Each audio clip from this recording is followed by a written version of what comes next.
शिवाजी मुंबई करीत, काही बी करीत, खरंय का? बाळासाहेबांना आज राजग्रहाची ताकद ही आहे की सत्तेत कुणी पण असू दे, काही बिघाड झाला, काही भानगड झाली तरी पहिलं राजग्रहावर यावं लागतंय आणि मग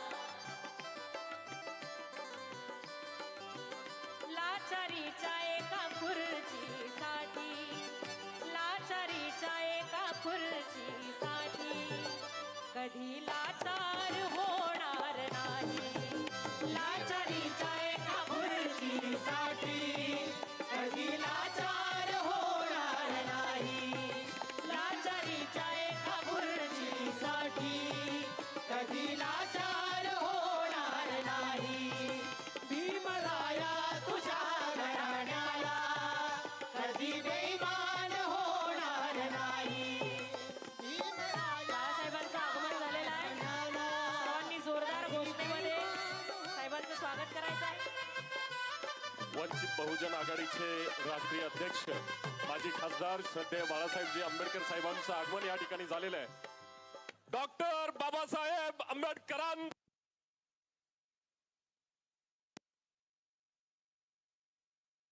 शिवाजी महाराजांचा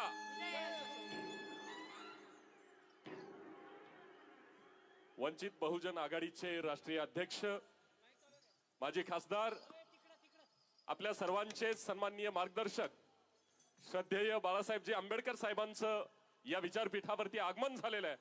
जोरदार टाळ्यांनी आपण साहेबांचं स्वागत करूयात.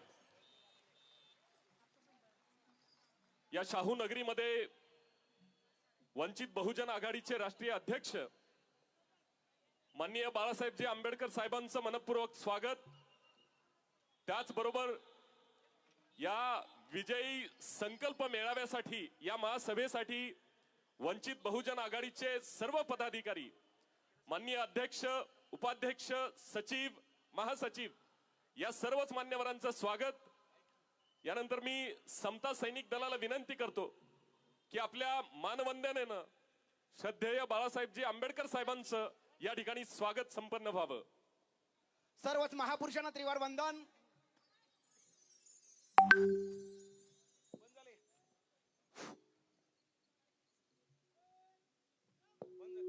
समता सैनिक दलाची मानवंदना.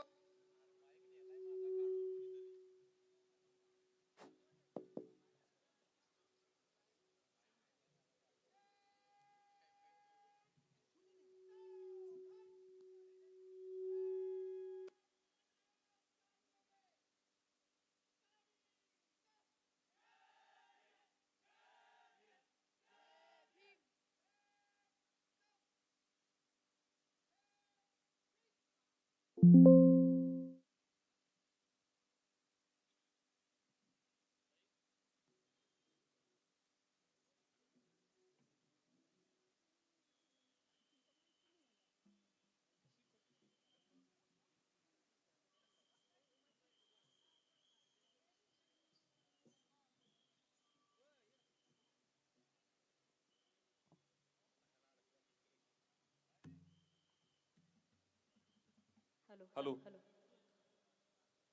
वंचित बहुजन आघाडी कोल्हापूर शहर जिल्हा विजयी महासंकल्प महासभा दिनांक 17 सप्टेंबर 2025 या सभेसाठी आपल्या सर्वांचे प्रमुख मार्गदर्शक माजी खासदार ऍडव्होकेट बाळासाहेबजी आंबेडकर साहेब यांचं या ठिकाणी अत्यंत जल्लोषात उत्साहात आगमन झालेलं आहे. कोल्हापूर नगरी ही ऐतिहासिक नगरी आहे. आपण या दसरा चौकात ही महासभा घेतो आहोत. या दसरा चौकाच्या चारही दिशांनी हॅलो मुख्य मार्गदर्शक माजी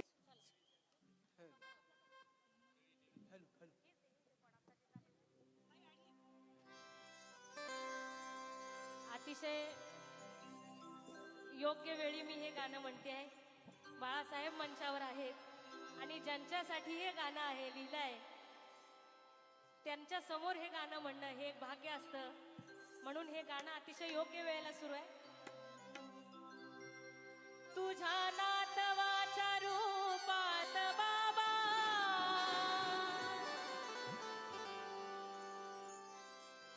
तुझ्या नातवाच्या रूपात बाबा मी पाहत असतो रे तुला. तुझ्या नातवाच्या रूपात बाबा मी पाहत असतो रे तुला. तुझ्या नातवाच्या रूपात बाबा मी पाहत असतो रे तू. कैलास दादा या गीताचे लेखक कैलास राऊत आहेत. कैलास दादा त्या वामना परी. पण आता मी गाते म्हणून माझं नाव टाकते. शीतल सचिन त्या वामना परी. शीतल सचिन त्या वामना परी. गाणं वैऱ्याचं गाणार नाही. भीमराया तुझ्या घराण्याला कधी बेमान होणार नाही. भीमराया तुझ्या घराण्याला कधी बेमान होणार. हे भीमराया तुझ्या घराण्याला कधी बेमान होणार नाही. भीमराया तुझ्या घराण्याला कधी बेमान होणार नाही. तुझ्या नातवाच्या बाळासाहेबांच्या तुझ्या नातवाच्या पक्षाला सोडून. हा थांबा, आपण म्हणून चालणार नाही. कोल्हापूरकरांनी म्हणायला पाहिजे. खरंय का नाही? आम्ही तर म्हणतोच आहे. तुझ्या नातवाच्या पक्षाला सोडून बाळासाहेबांच्या पक्षाला सोडून दुसऱ्या पक्षात जाणार नाही. ए भीमराया तुझ्या घराण्याला कधी बेईमान होणार नाही. भीमराया तुझ्या घराण्याला कधी बेईमान होणार नाही. कधी बेईमान होणार नाही. कधी बेईमान होणार नाही.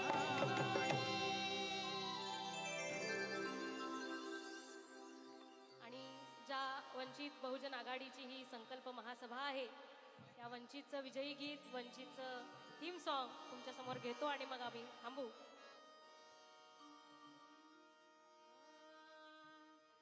कधी नव्हतं घडलं ते घडलंय हो. कोल्हापूरकर तुम्ही काय तांबडा पांढरा कमी खाऊन आलाय का काय?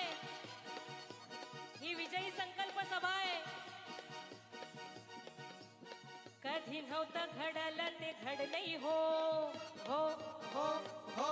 आता सपान सत्तेच पडलंय हो. हे कधी नव्हतं घडलं ते घडलंय हो. आता सपान सत्तेच पडलंय. बाळासाहेबांची गर्जना स्वराज्याची घोषणा बहुजनांनी चुकली या गाडी. आली वंचित वंचित वंचित वंचित वंचित आघाडी. आली वंचित वंचित वंचित वंचित वंचित आघाडी. आली वंचित वंचित वंचित वंचित बहुजन आघाडी.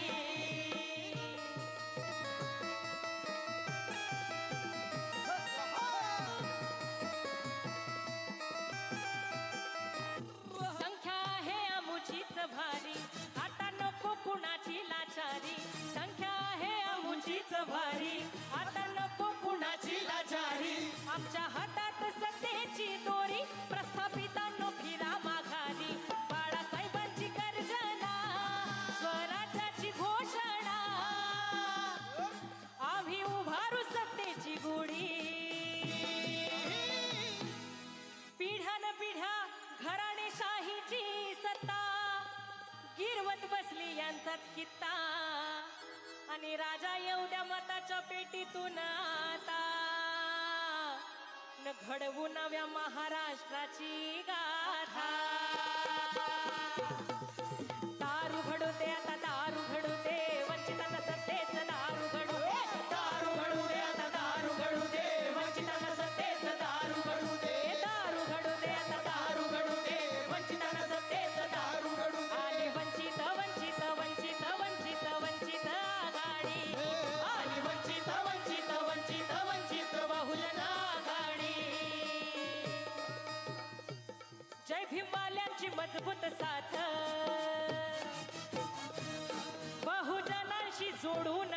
मात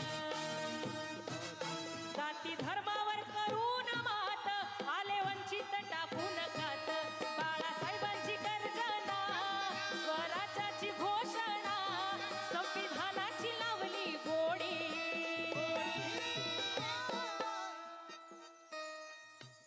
आमच्या हातात संविधान आमच्या हृदयात स्वाभिमान आमच्या हातात संविधान आमच्या हृदयात स्वाभिमान घेऊन समतेचं भान मिळवू सत्तेचं स्थान आता पेटवा विधान नका राहू Yeah, tell me, Karan.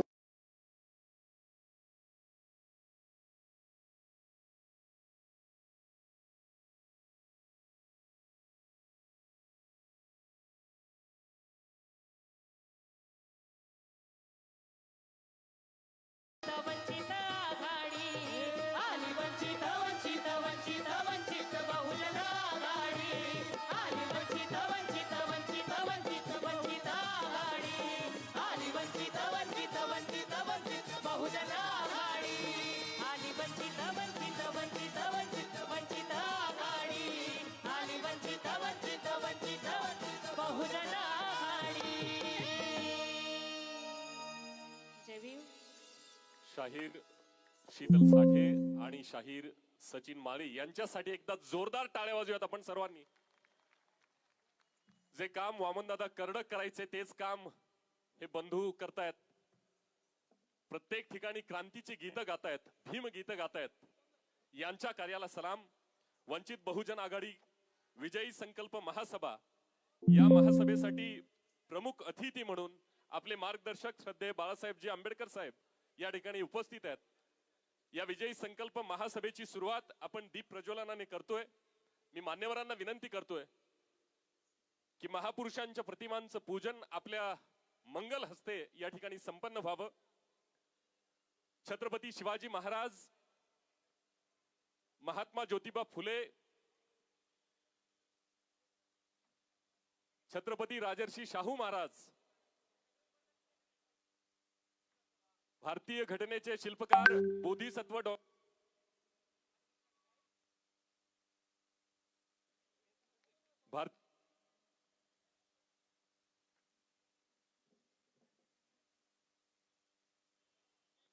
सर्वच मान्यवरांच्या मंगल हस्ते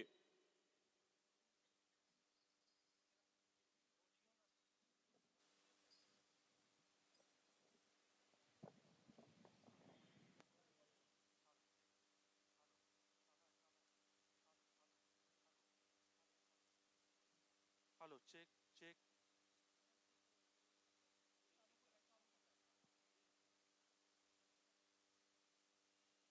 hello check check hello hello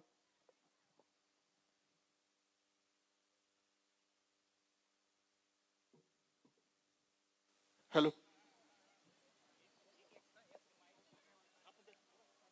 सर्वच मान्यवरांच्या हस्ते दीप प्रज्वलन आणि प्रतिमा पूजन या ठिकाणी संपन्न झालेलं आहे. यानंतर आजच्या या विजयी संकल्प महासभेचं स्वागत आणि प्रास्ताविक करण्यासाठी मी विनंती करतोय माननीय अरुण सोनावणे साहेब, कोल्हापूर महानगर अध्यक्ष.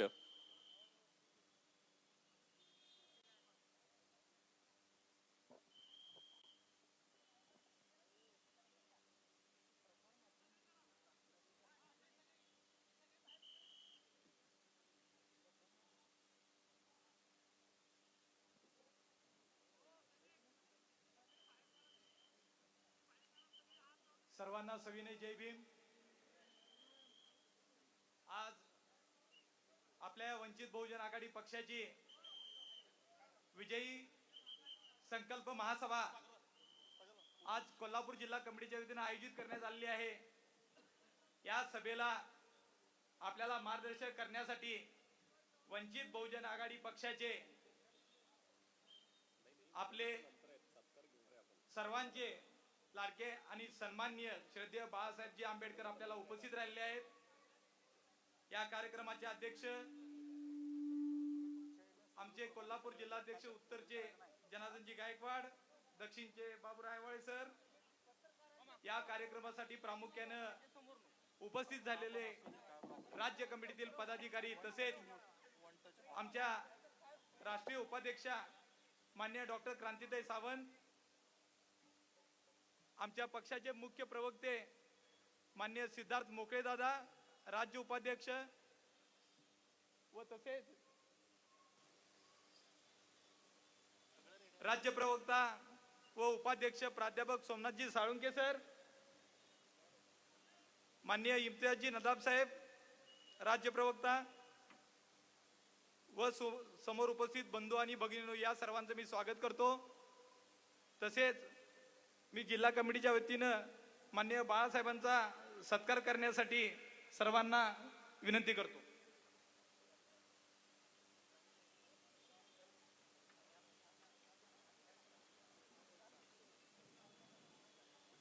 वंचित बहुजन आघाडीचे राष्ट्रीय अध्यक्ष, आपल्या सर्वांचे श्रद्धास्थान माननीय ॲडव्होकेट प्रकाशजी तथा बाळासाहेब आंबेडकर साहेबांचा सत्कार शहर आणि जिल्हा कार्यकारिणीच्या वतीने या ठिकाणी संपन्न होतो आहे. या सत्काराला आपण जोरदार टाळ्यांनी अनुमोदन देऊयात. आदरणीय बाळासाहेबजी आंबेडकर साहेबांच्या डोक्यावरती कोल्हापुरी फेटा, प्रेमाचं प्रतीक म्हणून स्नेहवस्त्र आणि पुष्पहार अर्पण करून या ठिकाणी आदरणीय बाळासाहेबांचा सत्कार या ठिकाणी संपन्न होतोय. जोरदार टाळ्यांनी आपण या सत्काराला अनुमोदन देऊयात. या विजय असो. हम तुम्हारे साथ है. विजय असो.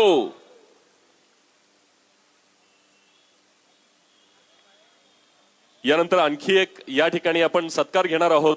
वडार समाजाच्या शहीद सोमनाथ सूर्यवंशी यांच्या हत्या प्रकरणी न्याय मिळवून देण्याच्या भूमिकेत या कृतज्ञतेपोटी श्रद्धेय बाळासाहेबजी आंबेडकर साहेबांचा सत्कार वडार समाज कोल्हापूरच्या वतीने या ठिकाणी संपन्न होतो आहे.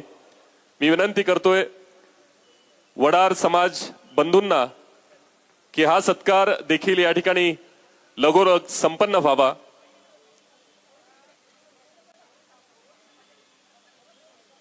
या देशामध्ये किंवा राज्यामध्ये जेव्हा जेव्हा वंचित घटकांवरती, शोषित घटकांवरती अन्यायाची भूमिका आपल्याला दिसते, तेव्हा एक आवाज आपल्या सर्वांसोबत आशीर्वादाच्या रूपाने ठामपणे उभा असतो. तो आवाज म्हणजे आपल्या सर्वांचे श्रद्धेय बाळासाहेबजी आंबेडकर साहेब यांचा सत्कार या ठिकाणी वडार समाजाच्या वतीने या ठिकाणी होतो आहे.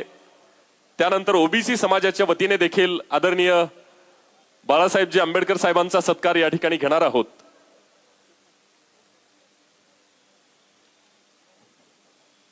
सत्काराचा स्वागताचा कार्यक्रम इथं झालेला आहे. स्वागत पाहुण्यांचं झालेलं आहे आणि आता इथं सभेला प्रामुख्याने उपस्थित झालेले आहे.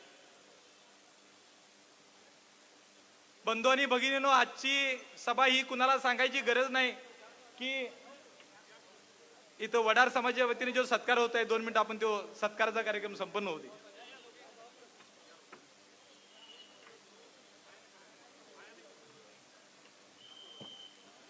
वंचित बहुजन आघाडीचा विजय असो. श्रद्धेय बाळासाहेब प्रकाश आंबेडकर, तुम आगे बढ़ो. हम तुम्हारे साथ है. श्रद्धेय बाळासाहेब प्रकाश आंबेडकर, तुम आगे बढ़ो. हम तुम्हारे साथ है. यानंतर लगेचच ओबीसी समाजाच्या वतीने देखील आदरणीय बाळासाहेबजी आंबेडकर साहेबांचा सत्कार या ठिकाणी संपन्न होतो आहे. बंधूंनो, आपल्याला सर्वांना ज्ञात असेल, आठवत असेल, राज्यामध्ये अनेक अशा घटना घडल्या की जिथं कायदा पायदळी तुडवला गेला.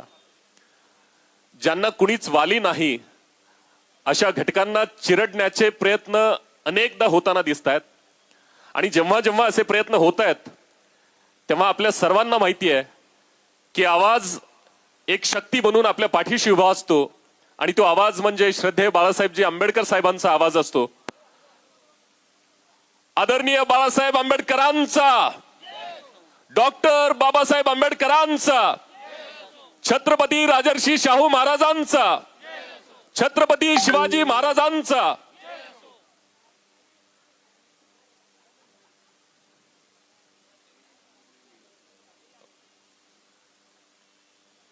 विनंती करतोय अरुणजी सोनवणे साहेब.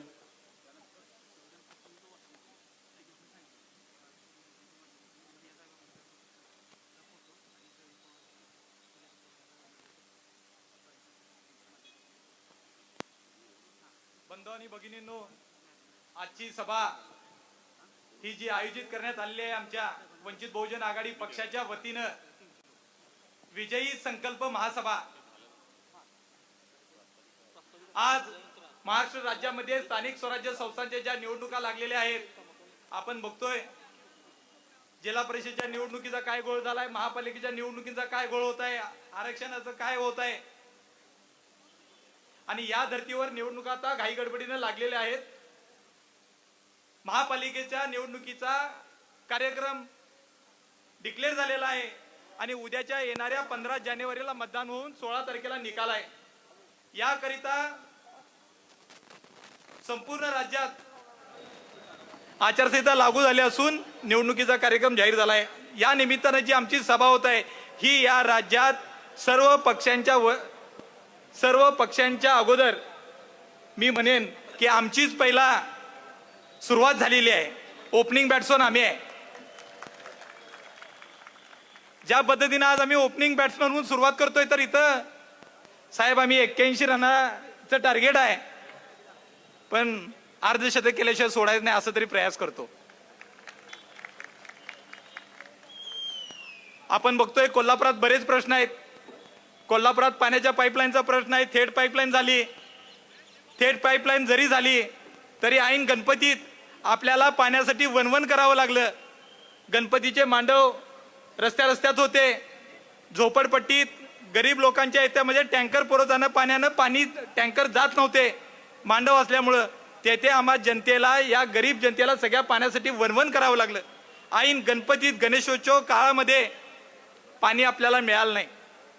प्रशासन करतंय तरी काय? या जिल्ह्यातले नेते मंडळी करतात तरी काय? का पालकमंत्र्याचं लक्ष नाही आहे? का आमदार साहेबांचं लक्ष नाही आहे? हा संशोधनाचा विषय आहे. प्रश्न आहे तिथंच आहेत.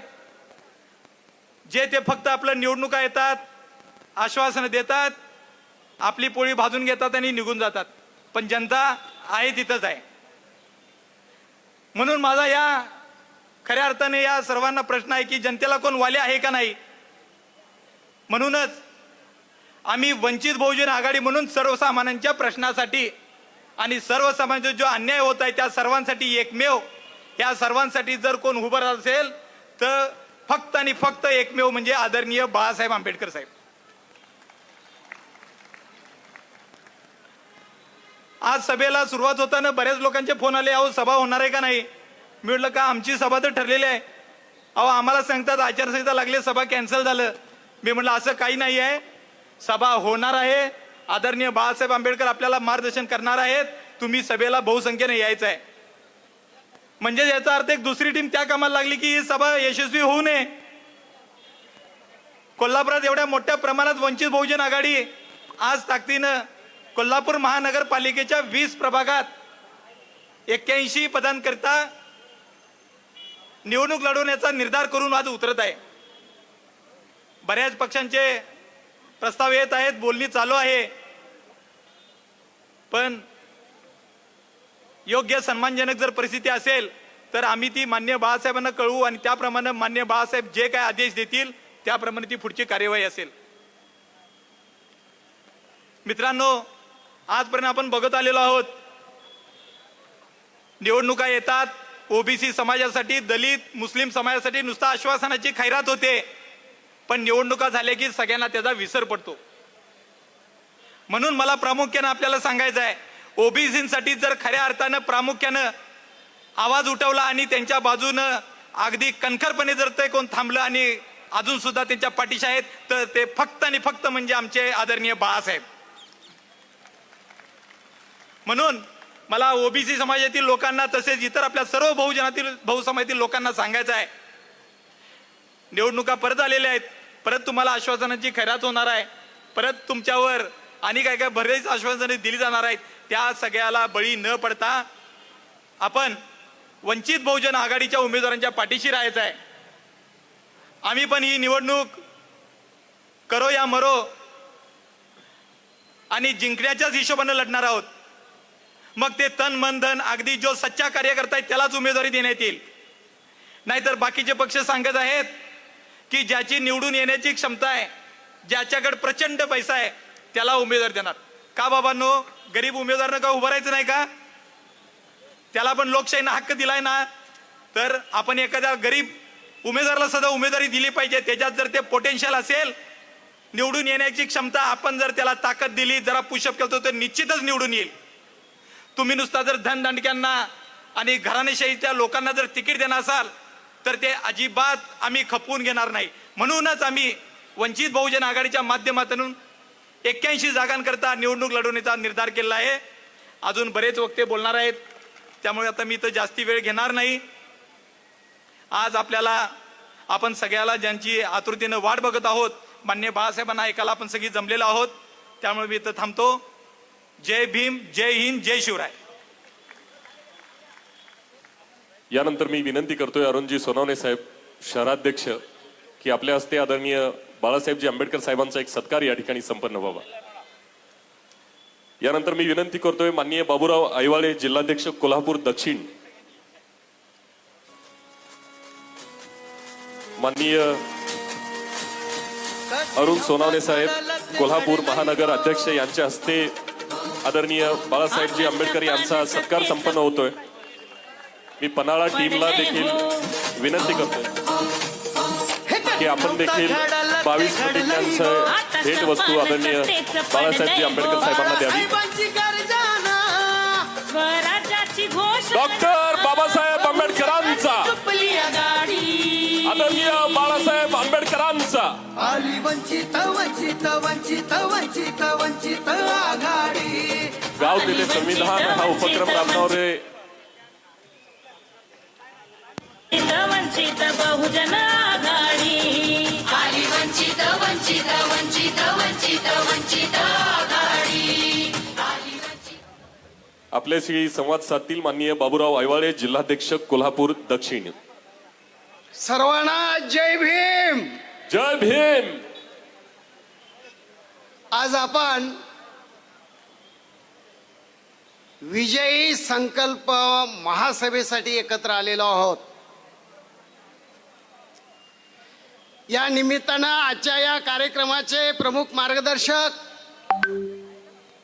श्रद्धेय ॲडव्होकेट बाळासाहेब आंबेडकर साहेब,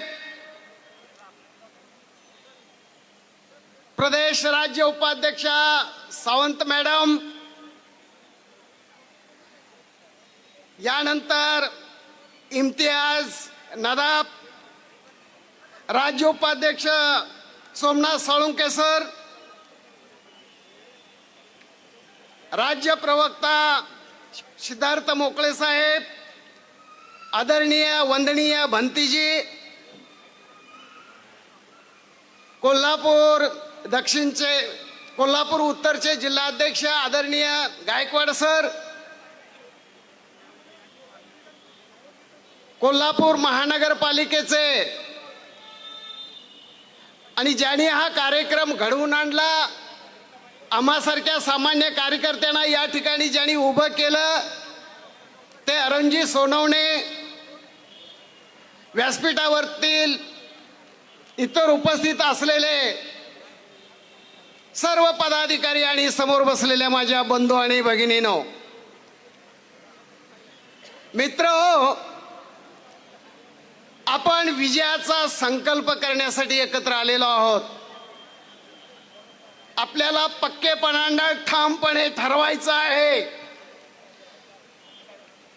निवडणुका लढवण्याचा, जिंकण्याचा आम्हाला अधिकार आणि आमची बौद्धिक कुवत आहे. आम्ही निवडणुका लढवायच्या, आम्ही सत्तेला धडक द्यायची. ॲडव्होकेट बाळासाहेब आंबेडकरांची जी धडपड चालू आहे, वंचित बहुजन आघाडीच्या माध्यमातून जी धडपड चालू आहे, सर्व बाबतीमध्ये दूर राहिलेल्या, वंचित राहिलेल्या प्रत्येकाला सत्ता मिळाली पाहिजे आणि प्रत्येकजण सत्तेमध्ये गेला पाहिजे, ही त्यांची चाललेली धडपड. त्यासाठी आपल्याला प्रयत्न करायचे आहेत. एक दोन गोष्टीकडे मी आपलं लक्ष वेधू इच्छितो. मित्र, एक क्षणभर जरा शांत बसून डोळे मिटून जरा विचार करा. मी असा विचार करतो, गावात माझी काय किंमत आहे, गावात माझं काय स्थान आहे, तालुक्यात माझी काय किंमत आहे, जिल्ह्यात माझी काय किंमत आहे, राज्यात माझी काय किंमत आहे. या सत्तेच्या बाबतीमध्ये ज्यांना काडीची अक्कल नाही ते सरपंच बनते, जे 17 वेळा नापास झालेला असतंय ते जिल्हा परिषदेचा अध्यक्ष बनतंय, आणि आमच्या समाजातले होतकरू तरुण, शिक्षित तरुण मात्र वंचित राहतात. त्या तुम्ही क्षणभर विचार करा, माझी काय किंमत आहे. जर तुमच्या मनानं जर होकार दिला, हो तुझी किंमत आहे, तर ठीक आहे. पण जर तुमचं मन म्हणालं काही किंमत नाही तुझी, ही किंमत मिळवायसाठी आपण वंचित बहुजन आघाडीमध्ये सक्रिय व्हायचं आहे आणि वंचित बहुजन आघाडीची ताकद बनायचं आहे. मित्र, आम्ही ज्यावेळेला हायस्कूलमध्ये, कॉलेजमध्ये होतो, त्यावेळेला बाबासाहेबांची जयंती करत असताना गावामध्ये बाबासाहेबांची मिरवणूक येऊ दिली जायची नाही. आमच्या अंगाचा तीळ पापड व्हायचा, आमचं रक्त सळसळायचं, आणि त्यावेळेला शर्टाची बटणं काढून बनियान ताणून आम्ही घोषणा देत होतो, दिल फाड़ के देखो आंबेडकर. काय घोषणा होती आमच्या? दिल फाड़ के देखो आंबेडकर, बाबासाहेब आंबेडकर. मित्र हो, आमचा सूर्य आता पश्चिमेकडच्या क्षितिजाकडे झुकलेला आहे. या शेवटच्या टप्प्यामध्ये माझ्यासारख्या वयस्क माणसांची एक इच्छा आहे, एक अपेक्षा आहे. मला अनुभवायचं आहे, मला पाहायचं आहे, मला ऐकायचं आहे. इथं जमलेल्या आणि महाराष्ट्रातल्या वंचित बहुजन आघाडीच्या कार्यकर्त्यांनी, भीम सैनिकांनी, बाबासाहेबांचा मी अनुयायी आहे असं जो म्हणतो, जो नाव घेतो, त्या प्रत्येक तरुणांच्याकडून मला ऐकायचं आहे, पाहायचं आहे. दिल फाड़ के देखो बाळासाहेब आंबेडकर, दिल फाड़ के देखो बाळासाहेब आंबेडकर. ठीक आहे मित्रांनो, मी या ठिकाणी थांबतो. जय भीम. जय भीम. यानंतर विनंती करतोय माननीय इम्तियाज नदाफ, राज्य कमिटी सदस्य, कृपया आपण आपले विचार या ठिकाणी प्रकट करावेत. बहुजन हिताय पालक, हिंदवी स्वराज्य संस्थापक, राजाधिराज योगीराज, गुणवंत, पूनवंत, शीलवंत, यशवंत, कीर्तिवंत, श्रीमंत छत्रपती शिवाजी महाराज, मा जिजाऊ, मा हिल्या, माता सावित्री, माता रमाई, मा फातिमा, क्रांतीसूर्य महात्मा ज्योतिबा फुले, राजर्षी शाहू, विश्वरत्न डॉक्टर बाबासाहेब आंबेडकर, साहित्यरत्न अण्णाभाऊ साठे, आद्य क्रांतीवीर राजे ओमाजी, या सर्व महापुरुषांना स्मरून आज कोल्हापूरच्या या दसरा चौकात आदरणीय बाळासाहेब आंबेडकरांच्या नेतृत्वामध्ये, त्यांच्या प्रमुख उपस्थितीमध्ये ह्या विजयी संपन्न मेळाव्यासाठी आपण सर्व इथं जमात.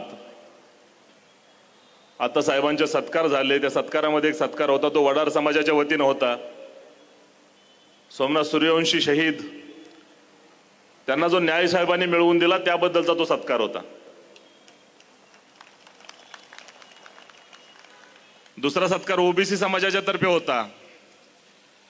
पण आता माझं नाव आणि माझी दाढी बघितल्यानंतर तुम्हाला कळलं असेल मी कोणाचा आहे. कहाँ है? जॉब पर हूँ. बस अभी ऑफिस पहुंचा हूँ.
वातावरण काय म्हणले तर म्हणलं साहेब एकदम भीतीचं वातावरण आहे, माणसं फार दबावाखाली दिसत आहेत, हे काय घडायला लागले.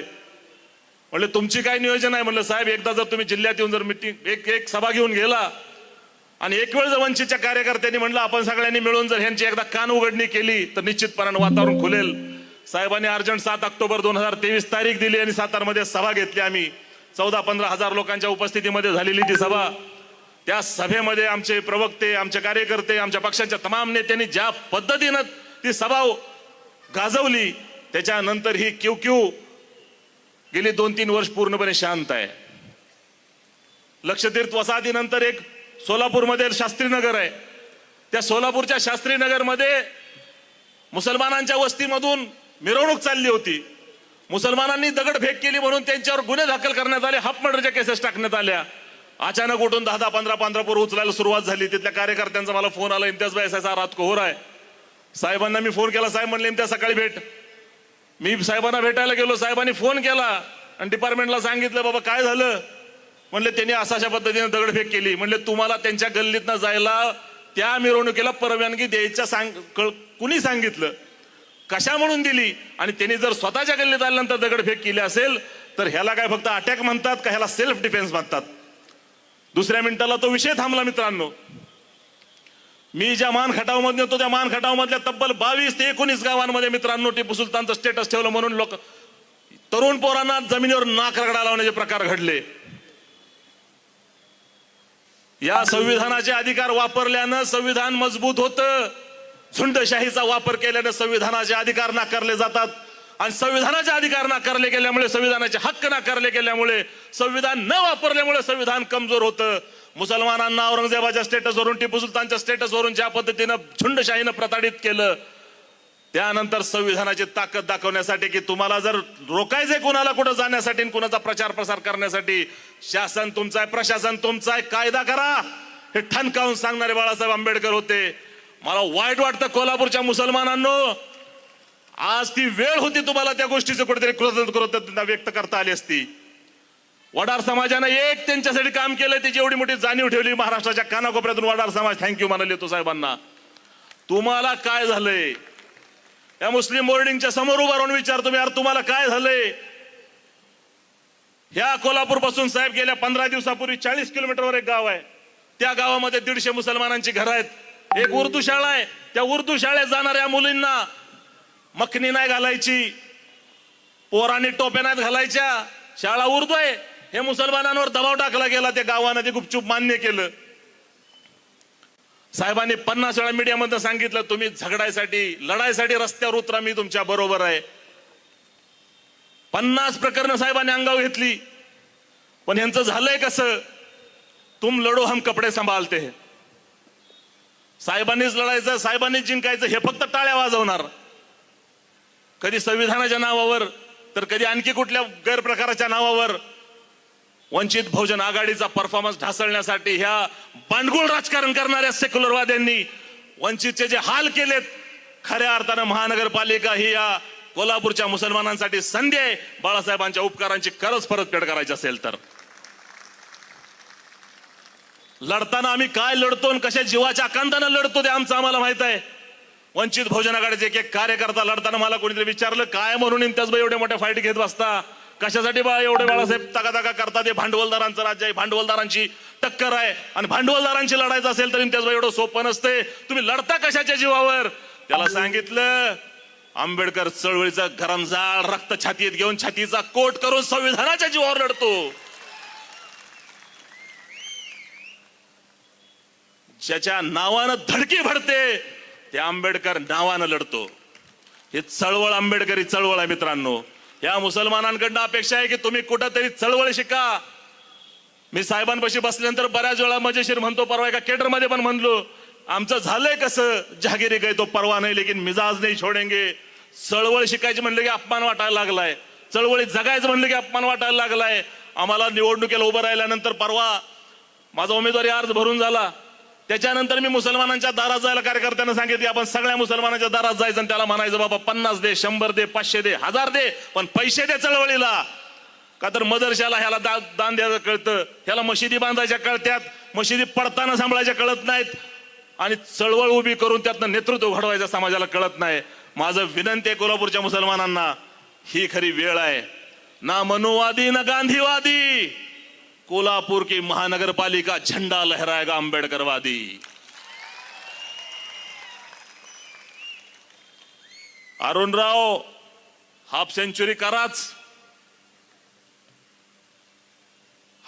कराच, पण परफॉर्मन्स त्याचाच झाला पाहिजे.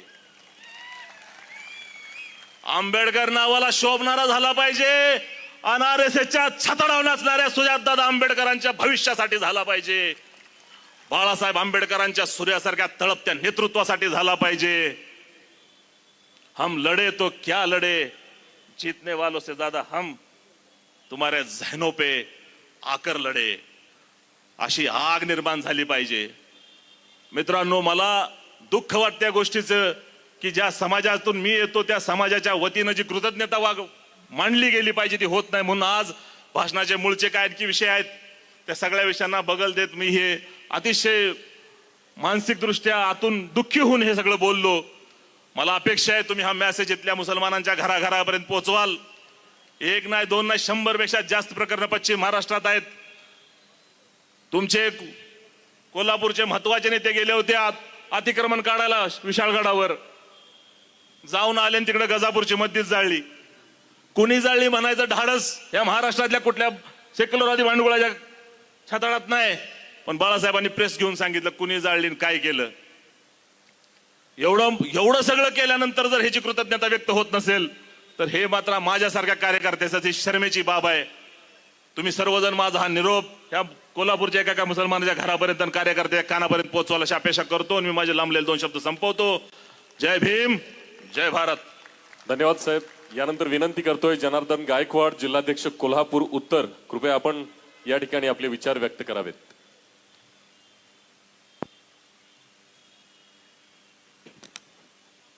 सर्वप्रथम सर्वांना क्रांतिकारी जय भीम. सर्व महामानव महामाता यांच्या विचारांना प्रथमतः अभिवादन करतो. आज या ठिकाणी वंचित बहुजन आघाडी कोल्हापूर शहर आणि कोल्हापूर जिल्ह्याच्या वतीनं विजयी संकल्प महासभेचं आयोजन केलेलं आहे. आणि या संकल्प सभेकरिता आपल्याला संबोधित करण्याकरता आमच्या पक्षाचे सर्वेसर्वा बहुजन सम्राट श्रद्धेय प्रकाश तथा बाळासाहेब आंबेडकर या कार्यक्रमाच्या निमित्तानं आता ज्यांचं धडाडीचं भाषण झालं ते राज्य कमिटीचे सदस्य इम्तियाज नदाभाई, महाराष्ट्र राज्याचे उपाध्यक्ष सोमनाथ साळुके सर, सिद्धार्थ मोकळे सर, महाराष्ट्र राज्य प्रवक्ता, आमच्या नेत्या राष्ट्रीय उपाध्यक्षा क्रांतिताई सावंत, आणि ही जी सभा, हे जे आयोजन घडवून आणलं हे आमचे बंधू या शहराचे शहराध्यक्ष आदरणीय अरुणजी सोनवणे साहेब, तसेच माझे सहकारी कोल्हापूर दक्षिणचे आयवळे साहेब आणि या कार्यक्रमासाठी उपस्थित असलेले सर्वच माझ्या माता बंधू भगिनीनो, खरं म्हणजे ह्या जिल्ह्यामध्ये वंचित बहुजन आघाडी हे मोठ्या जोमानं उभा आहे. आज संपूर्ण जिल्ह्यामध्ये वंचितचा गवगवा चालू झालेला आहे आणि त्याचं द्योतक म्हणून आपल्यासमोर हा संपूर्ण महासागर उभा आहे. खरं म्हणजे आज आपण वंचित बहुजन आघाडीच्या माध्यमातून संपूर्ण जिल्ह्यामध्ये, महानगरपालिकामध्ये आणि संपूर्ण शहरामध्ये वंचित बहुजन आघाडीची ताकद दाखवून देण्याकरता आम्ही सर्वांनी वंचितची टीम यांनी एकत्र येऊन ह्या होऊ घातलेल्या महानगरपालिका, जिल्हा परिषद, तालुका पंचायतीच्या ज्या नगर इलेक्शन आहेत याकरता संपूर्ण ताकदीनिशी आम्ही इलेक्शन लढवण्याचा प्रयत्न करणार आहोत. आणि यामध्ये आमचे नेते श्रद्धेय बाळासाहेब आंबेडकर साहेबांनी जो आम्हाला आदेश दिला त्या आदेशाप्रमाणे आम्ही सर्वच मंडळी, साहेबांनी सांगितलं आम्हाला की जिल्हा लेवलला, तालुका लेवलला फक्त भाजप सोडून जे जे समविचारी पक्ष आहेत अशा पक्षांना एकत्र घेऊन आपण लढायचं. बंधूंनो, मला दुःख वाटतं. साहेबांच्या आदेशाप्रमाणे मी जिल्हाध्यक्ष असून प्रत्येक पक्षाच्या दारामध्ये मला जाण्याची वेळ आली. त्यामध्ये मी स्वतः प्रत्येक पक्षाच्या प्रवक्त्याकडे, प्रत्येक तालुका अध्यक्ष, जिल्हाध्यक्षाकडे भेटण्याचा प्रयत्न केला आणि त्यांनी मला नगर परिषदेमध्ये तुम्हाला अमुक एवढ्या जागा देतो, तमुक एवढ्या जागा देतो असं मला सांगितलं. तरी परंतु मला शेवटपर्यंत त्यांनी खेळवत ठेवलं आणि शेवटी मला कुठलीच जागा दिलेली नाही. माझ्या बंधूंनो, खऱ्या अर्थानं ही जी झुंडशाही आहे, ही घराणीशाही आहे, ह्याला मोडण्याचा आणि घरी बसवण्याची ही वेळ आलेली आहे. तेव्हा मी तुम्हा सर्वांना विनंती करतो की होऊ गाठलेल्या महानगरपालिका, जिल्हा परिषदा, तालुका परिषदा यामध्ये आपण वंचितची ताकद दाखवून देण्याची हीच वेळ आहे. आणि म्हणून तुम्हाला विनंती करतो की माझ्या माता बंधू भगिनीनो, ह्या वेळेला वंचित बहुजन आघाडी स्वतंत्र इलेक्शन लढणार आहे आणि म्हणून तुम्ही सर्वांनी वंचितच्या पाठीशी मोठ्या ताकदीने उभे राहावं अशी मी तुम्हाला सर्वांना विनंती करतो. आणि मी माझे लांबलेले 2 शब्द इथंच थांबवतो. जय भीम, जय बुद्ध, जय महाराष्ट्र. धन्यवाद साहेब. यानंतर विनंती करतोय माननीय प्राध्यापक सोमनाथ साळुंखे, महाराष्ट्र राज्य उपाध्यक्ष, कृपया आपण आपले विचार या ठिकाणी व्यक्त करावेत. वंचित बहुजन आघाडी कोल्हापूर जिल्हा आणि शहर यांच्या वतीने आयोजित आजच्या विजयी संकल्प महासभेमध्ये उपस्थित असणारे आपले नेते श्रद्धेय बाळासाहेब आंबेडकर, पक्षाच्या राष्ट्रीय कमिटीच्या उपाध्यक्षा डॉक्टर क्रांतिताई सावंत, पक्षाचे मुख्य प्रवक्ते सिद्धार्थ मोकळेजी, पक्षाचे नेते इम्तियाज नदाबजी, या जिल्ह्याचे अध्यक्ष जनार्दन गायकवाड, बाबुराव येवळे सर, आजच्या कार्यक्रमाचे स्वागताध्यक्ष आणि कोल्हापूर महानगरपालिकेचे अध्यक्ष अरुण सोनवणे. आजच्या माझ्या मनोगताला सुरुवात करण्यापूर्वी किंवा सुरुवातीला कोल्हापूर जिल्ह्यातील तमाम बहुजन चळवळीतील काम करणाऱ्या बंधू भगिनींना 2 घटना मला सांगायच्या आहेत. पहिली घटना मध्य प्रदेशमध्ये मागच्या वर्षीच ती घडली, हायकोर्टापर्यंत ती पोचली. कुशवा नावाचा एक ओबीसी तरुण, ज्याला मंदिरामध्ये तिथल्या पुजाऱ्याने पाय धुवायला लावले आणि एवढ्यावरच न थांबता पाय धुतलेलं पाणी त्या ओबीसी तरुणाला प्यायला लावले. ही अलीकडची 2024च्या शेवटच्या आणि 2025च्या सुरुवातीची गोष्ट आहे. ही एक घटना मध्य प्रदेशमध्ये घडली. दुसरी एक घटना मागच्याच आठवड्यात घडली. महाराष्ट्राच्या विधिमंडळामध्ये राष्ट्रवादी काँग्रेस पक्ष शरद पवार गटाचे नेते जयंत पाटील यांनी अधिवेशनामध्ये बोलताना पोलिसांना उद्देशून पोलीस काय हजामत करतात काय असा उल्लेख केला. हजामत करणे हा ओबीसीतील एका जातीचा व्यवसाय आहे आणि त्या व्यवसायाला अनुसरून एक टोमणा म्हणून त्यांनी त्या ठिकाणी अधिवेशनाच्या भाषणामध्ये हा उल्लेख केला. काही आमदारांनी तो शब्द असंसदीय आहे म्हणून तो पटलावरून काढून टाकण्याची मागणी केली. जयंत पाटलांनी त्या ठिकाणी आजपर्यंतचा माझ्या अनुभवानुसार तो असंसदीय नाही, तो ठेवला पाहिजे असा आग्रह त्या अधिवेशनातील भाषणामध्ये ठेवला. पहिली घटना जी सिद्ध करते, आज आम्ही कोल्हापूर नगरीमध्ये शाहू महाराजांच्या नगरीमध्ये आहे की ज्या नगरीनं, ज्या शाहू महाराजांनी या देशाला समानता शिकवली, सामाजिक न्याय शिकवला आणि आरक्षण दिलं, या जिल्ह्यातील नागरिकांना, विशेष करून शहरातील नागरिकांना मला सांगायचं आहे की संविधान लागू होऊन 75 वर्ष होऊन गेली, तरीही इथली मनुवादी विचारवृत्ती अजून संपत नाही. त्या पुजाऱ्याच्या डोक्यामध्ये असणारा ब्राह्मणी किडा अजून मरत नाही. आणि जयंत पाटीलांच्या रूपानं इथल्या प्रस्थापितांच्या डोक्यामध्ये असणारा सरंजामशाहीचा किडा अजून मरत नाही. आणखी एक घटना शिष्यवृत्तीच्या सराव परीक्षेमध्ये काही 15 ते 3 आठवड्याच्या पूर्वीची घटना आहे.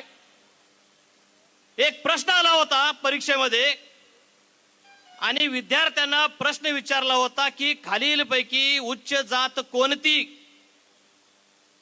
ब्राह्मण, क्षत्रिय, वैश्य आणि शूद्र असे 4 पर्याय दिले होते.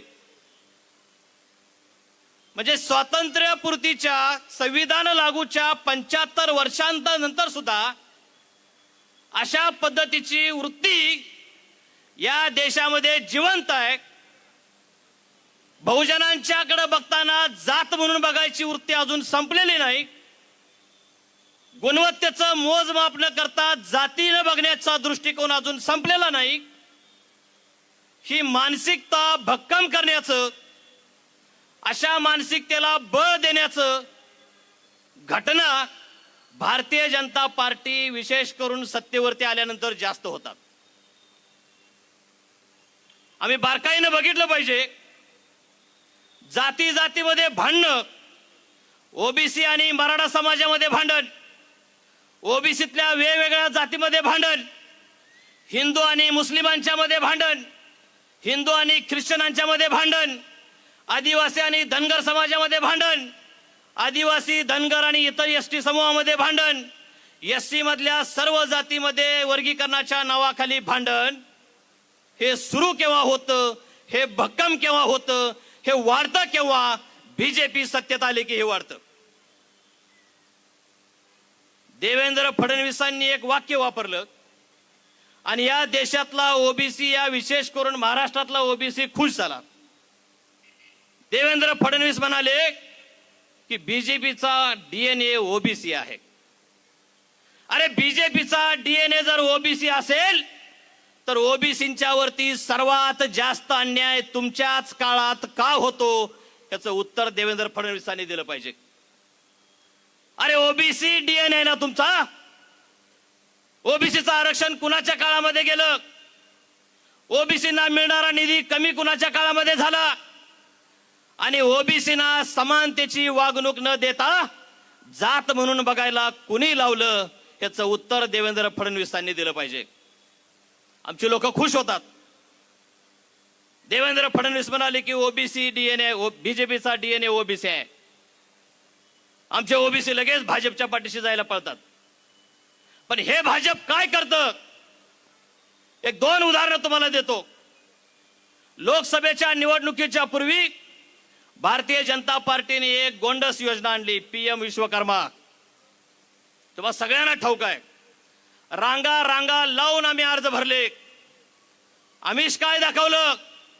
तुम्ही नोंद करा, तुम्हाला 15,000 रुपयाचं टूलकिट मिळेल, तुम्हाला ट्रेनिंग मिळेल, ट्रेनिंगच्या दरम्यान 500 रुपये स्टायपंड मिळेल, 12,000 रुपये 24,000 रुपये व्याजामध्ये सवलत मिळेल. ती योजना कागदावरती बघितलं की आम्हाला कळू लागलं की एका कारागिराला, एका ओबीसीला जवळपास 1 लाख रुपये मिळणार आहेत.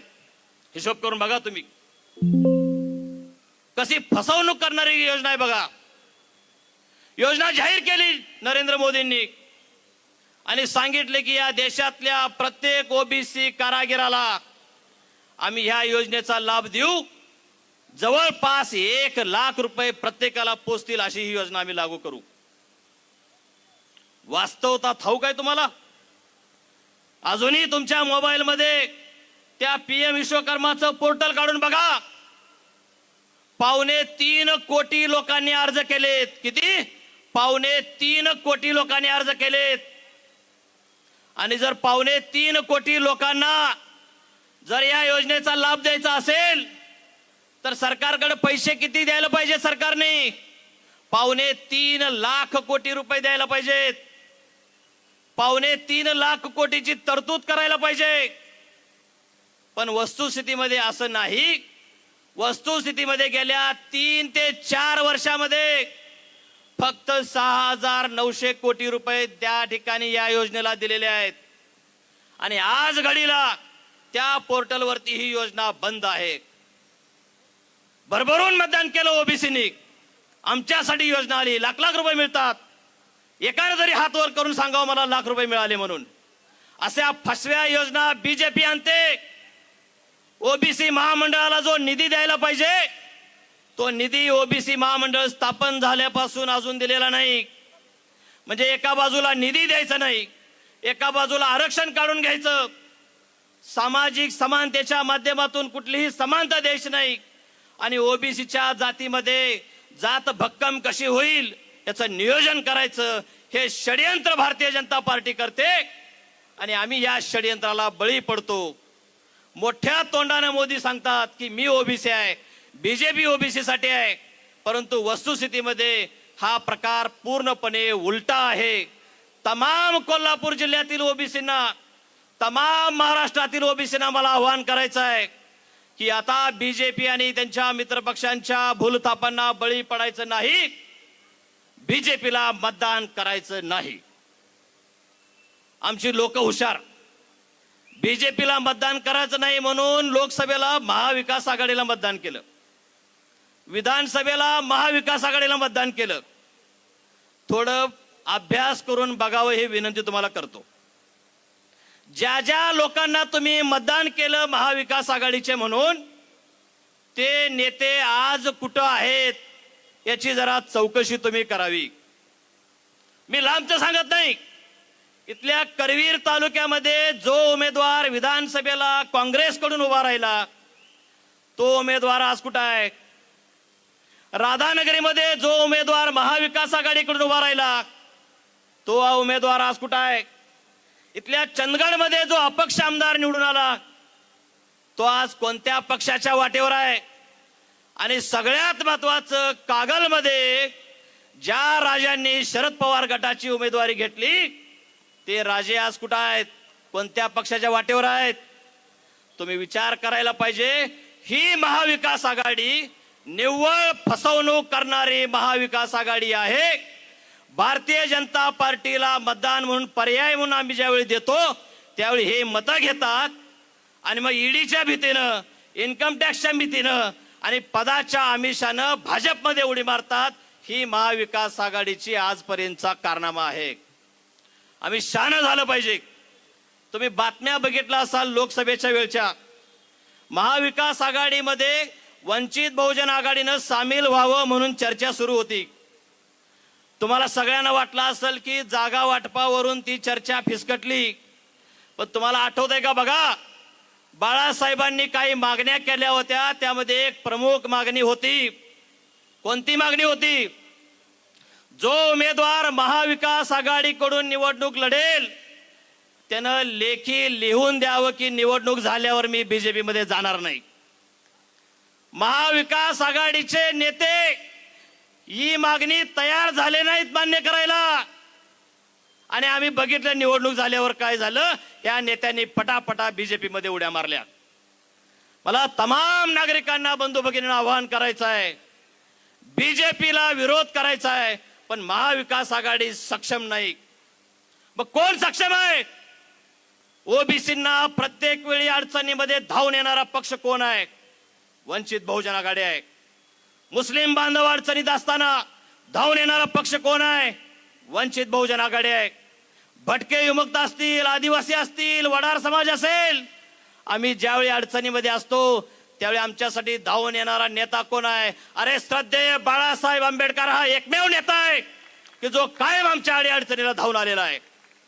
आणि म्हणून आमच्या विचारांचं, बाळासाहेबांच्या विचाराचं, वंचित बहुजन आघाडीचं सरकार आणण्यासाठी वंचित बहुजन आघाडीला मतदान करणे हा एकमेव पर्याय आपल्या पुढे शिल्लक राहिलेला आहे. वंचित बहुजन आघाडीला मतदान करून आपण सगळे सत्तेमध्ये सहभागी होऊयात. आपल्या विचारानं चालणारं सरकार आपण निवडून आणूयात. या कोल्हापूरच्या महानगरपालिकेमध्ये, या कोल्हापूरच्या जिल्हा परिषदेमध्ये आणि या कोल्हापूरच्या 12च्या 12 तालुक्यातल्या पंचायत समितीमध्ये वंचित बहुजन आघाडीचे प्रतिनिधी निवडून गेले पाहिजेत नव्हे तर वंचित बहुजन आघाडी सत्तेमध्ये आली पाहिजे असा प्रण आपण या ठिकाणी करायचा आहे आणि वंचित बहुजन आघाडीला प्रचंड बहुमताने निवडून द्यायचं आहे. आजच्या या सभेच्या माध्यमातून महापालिकेच्या आणि स्थानिक स्वराज्याच्या निवडणुकीचं रणशिंग आपण फुंकलेलं आहे. आपण सर्वांनी वंचित बहुजन आघाडीच्या पाठीशी भक्कमपणे उभं राहावं असं आवाहन करतो आणि माझं मनोगत थांबवतो. जय भीम. धन्यवाद साहेब. यानंतर विनंती करतोय माननीय प्राध्यापक सिद्धार्थ मोकळे, महाराष्ट्र राज्य प्रवक्ता, वंचित बहुजन आघाडी.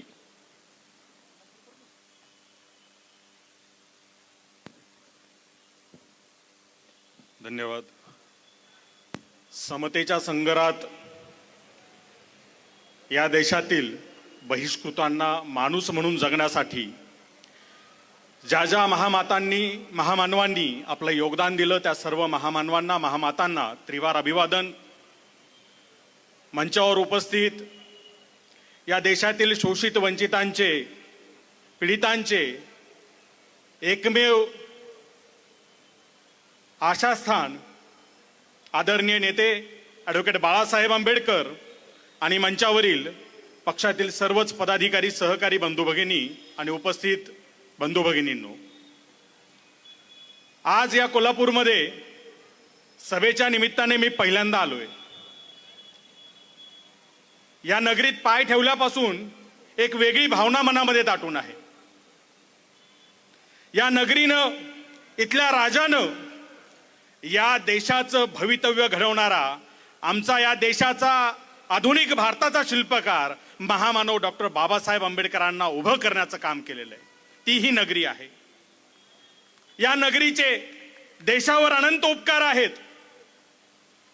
या कोल्हापूर नगरीला राजर्षी शाहूंनी विचारांची प्रयोगशाळा बनवलं, पुरोगामित्वाची प्रयोगशाळा बनवलं, विकासाची प्रयोगशाळा बनवलं आणि या ठिकाणी जो वर्षानुवर्ष एक धर्मांधतेचा, जातीयतेचा अत्याचार जो सुरू होता त्याला मोडीत काढण्याचं काम याच मातीतून, याच नगरीतून राजर्षी शाहूंनी केलं आणि तोच वारसा पुढे बाबासाहेबांनी चालवला.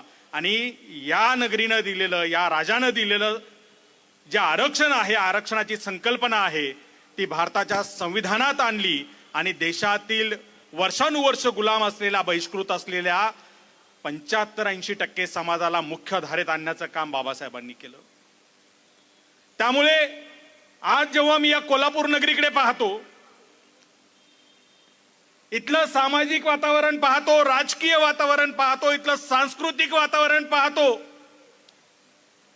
तेव्हा वाईट वाटतं आणि मन पुन्हा भरून येतं की ज्या नगरीने या आधुनिक भारताची कोनशिला रोवली, ज्या राज्यातून इथल्या राजाने विकासाची नवी दृष्टी दिली, आज त्याच कोल्हापूरचा इथल्या प्रतिगाम्यांनी धर्मांधतेची प्रयोगशाळा म्हणून या ठिकाणी वापर केलेला आहे. मात्र आज दिवसभरामध्ये या शहरात फिरत असताना मी बघत होतो इथले रस्ते कसे आहेत. इथल्या नागरिकांशी बोललो, कार्यकर्त्यांशी बोललो, इथले प्रश्न काय आहेत. तर कुठल्याही सामान्य गावामध्ये गेल्यावर ज्या पद्धतीनं पाण्याचा प्रश्न, रस्त्याचा प्रश्न, ट्रॅफिकचा प्रश्न, या ज्या नागरी समस्या लोकांना भेडसावत असतात, त्याच अतिशय जबरदस्त आणि ऐतिहासिक पार्श्वभूमी असलेल्या या माझ्या कोल्हापूर नगरीला सुद्धा भेडसावत आहेत. पण हे सगळं घडत असताना जेव्हा या राज्याचा मुख्यमंत्री, या राज्याचे सत्ताधारी मंत्री या नगरीत येतात, भाषणं ठोकतात, यांचे आमदार खासदार या ठिकाणी येतात, तेव्हा त्यांचा विषय काय असतो. तर मुसलमानांच्या विरोधात भाषण कर, जातीयवादाला खतपाणी घाल, धार्मिक द्वेष वाढवून लाव, दंगली पेटवा, धार्मिक स्थळं पाडण्यासाठी तरुणांना प्रवृत्त करा. ज्या तरुणांच्या हाताला काम दिलं पाहिजे, रोजगार दिला पाहिजे, त्या तरुणांच्या हातात लाठ्या काठ्या देऊन त्यांची माथी भडकवून त्यांना दंगलीसाठी प्रवृत्त केलं जातं आणि त्यांच्यावर खटले दाखल केले जातात, त्यांचे आयुष्य बर्बाद केली जातात. तुम्ही कुठलाही सामाजिक प्रश्न वर येताना बघा, महाराष्ट्राच्या पटलावर जर का एखादा मूलभूत समस्येचा प्रश्न वर येत असेल, तो रोजगाराचा असू द्या, तो पाण्याचा असू द्या, तो आमच्या लेकी बाळींच्या सुरक्षिततेचा असू द्या, हे असं काही व्हायला लागलं की भाजपमधलं एखादं उठतं, लगेच मीडिया समोर येतं आणि धार्मिक चिथावणी द्यायला सुरुवात करतं. एक तर तुम्हाला माहिती, ते राणेचं लहान पोरग, त्याला मंत्रीच त्याच्यासाठी केलं की काय असं वाटतंय. उठसूट काही झालं की हिंदू मुसलमान करा, उठसूट काही झालं की धार्मिक द्वेष पसरवा. अरे तुम्हाला निवडून दिलंय जनतेनं किंवा ईव्हीएम मशीननं तुम्ही निवडून गेलात तुमच्या हातानं, कशासाठी गेलात? आम्हाला लुटायला गेलात की आमचे प्रश्न सोडवायला गेलात? दर दिवसाला जनता नागवली जाते, दर दिवसाला इतर रस्त्यावर अपघात घडतायत. आज जर का तुम्ही त्या ठिकाणी पुण्यावरून निघालात कुठे औरंगाबादला जायला, तर रस्त्याची अवस्था काय आहे बघा. माणसं मरतायत अपघात होऊन. तीच अवस्था मला या ठिकाणी आल्यावर दिसली. मग ज्या नगरीमध्ये राजर्षी शाहूंसारखा खमका राजा होऊन गेला, ज्याने जातीयता मोडून काढत शिक्षणाची दारं सगळ्या बहुजनांना खुली केली, ज्याने इथल्या बहुजनांना मुख्य धारेत आणण्यासाठी आरक्षण लागू केलं, ज्याने इथल्या रांगड्या माणसाला जागृत करून त्याला लढायला शिकवलं, त्या राजर्षी शाहूची जनता लढायला तयार आहे की घरात रडत बसणार आहे, एवढी मला आज या ठिकाणी खात्री करून घ्यायची आहे. त्यामुळे कोल्हापूरकरांनो, माझा प्रश्न आहे, तुम्ही लढणार आहात की रडणार आहात? सांगा मला, लढायचं आहे की रडायचंय? असा इतक्या पुचाट आणि इतक्या कमजोर आवाजात काही लढाई होत नसते गड्या. जोरात आवाज द्या, लढणार, जिंकणार, लढणार, जिंकणार. आणि जिंकायचं असेल तर प्राणपणानं लढावं लागत असतं. या ठिकाणी माझ्या 2 सहकारी नेत्यांची भाषणं झाली, त्यांनी खंत व्यक्त केली ओबीसी समाजाच्या अनुषंगानं, मुस्लिम समाजाच्या अनुषंगानं. त्यांनी सांगितलं की ओबीसीचे प्रश्न राहतात तेव्हा बाळासाहेब उभे राहतात, मुसलमानांचे प्रश्न निर्माण होतात बाळासाहेब उभे राहतात. एवढंच काय, शिखांचा, जैनांचा, कुणाचाही प्रश्न उद्या बाळासाहेब उभा राहतात, मुसलमानांचा झाला तरी बाळासाहेब उभा आहेत, हिंदूंसाठी सुद्धा बाळासाहेब उभा आहेत. कोविडमध्ये जेव्हा सगळीकडे लॉकडाऊन लावून बंद पाडण्यात आलं, तर विठ्ठलाचं मंदिर लवकरात लवकर खुलं करा म्हणून आंदोलन करणारे हेच बाळासाहेब आंबेडकर आहेत. सर्वसामान्य माणसांना प्रवासासाठी अडचण व्हायला लागली तेव्हा एसटीच्या बसेस सुरू करा म्हणून अंगावर केसेस घेऊन लढणारे आणि उभे राहणारे हेच बाळासाहेब आंबेडकर आहेत. तुमच्या माझ्या लेकरा बाळांना सुरक्षित भविष्य मिळावं, चांगलं शिक्षण मिळावं, चांगलं आरोग्य व्यवस्था मिळाव्या म्हणून लढणारे हेच बाळासाहेब आहेत. आणि या बाळासाहेबांना आजपर्यंत सत्ताधाऱ्यांनी काय केलं? बाळासाहेब, तुम्ही हे बाकीचं सगळं सोडून द्या, तुम्हाला मंत्री करतो, तुम्हाला खासदार करतो. बाळासाहेब म्हणाले, बेटा हो, आमदारकी, खासदारकी, मंत्रीपद जर का पाहिजे असते तर माझा आजा या देशाचा संविधान करताय. मी कायम सत्तेत बसलो असतो, पण माझ्या आजोबाने मला हे नाही शिकवलेलं. माझ्या आजोबाने इथल्या प्रामाणिकपणे इथल्या सामान्य नागरिकासाठी लढायला शिकवलेलं आहे. त्यामुळे त्या मिळणाऱ्या सत्तेला लात मारली आणि बाळासाहेबांनी घोषणा दिली, 1-2 देणारी सत्ता नको, भीक नको, सत्तेची सत्ता हवी हक्काची. ही घोषणा कोल्हापूरकरांनी आता लक्षात ठेवली पाहिजे.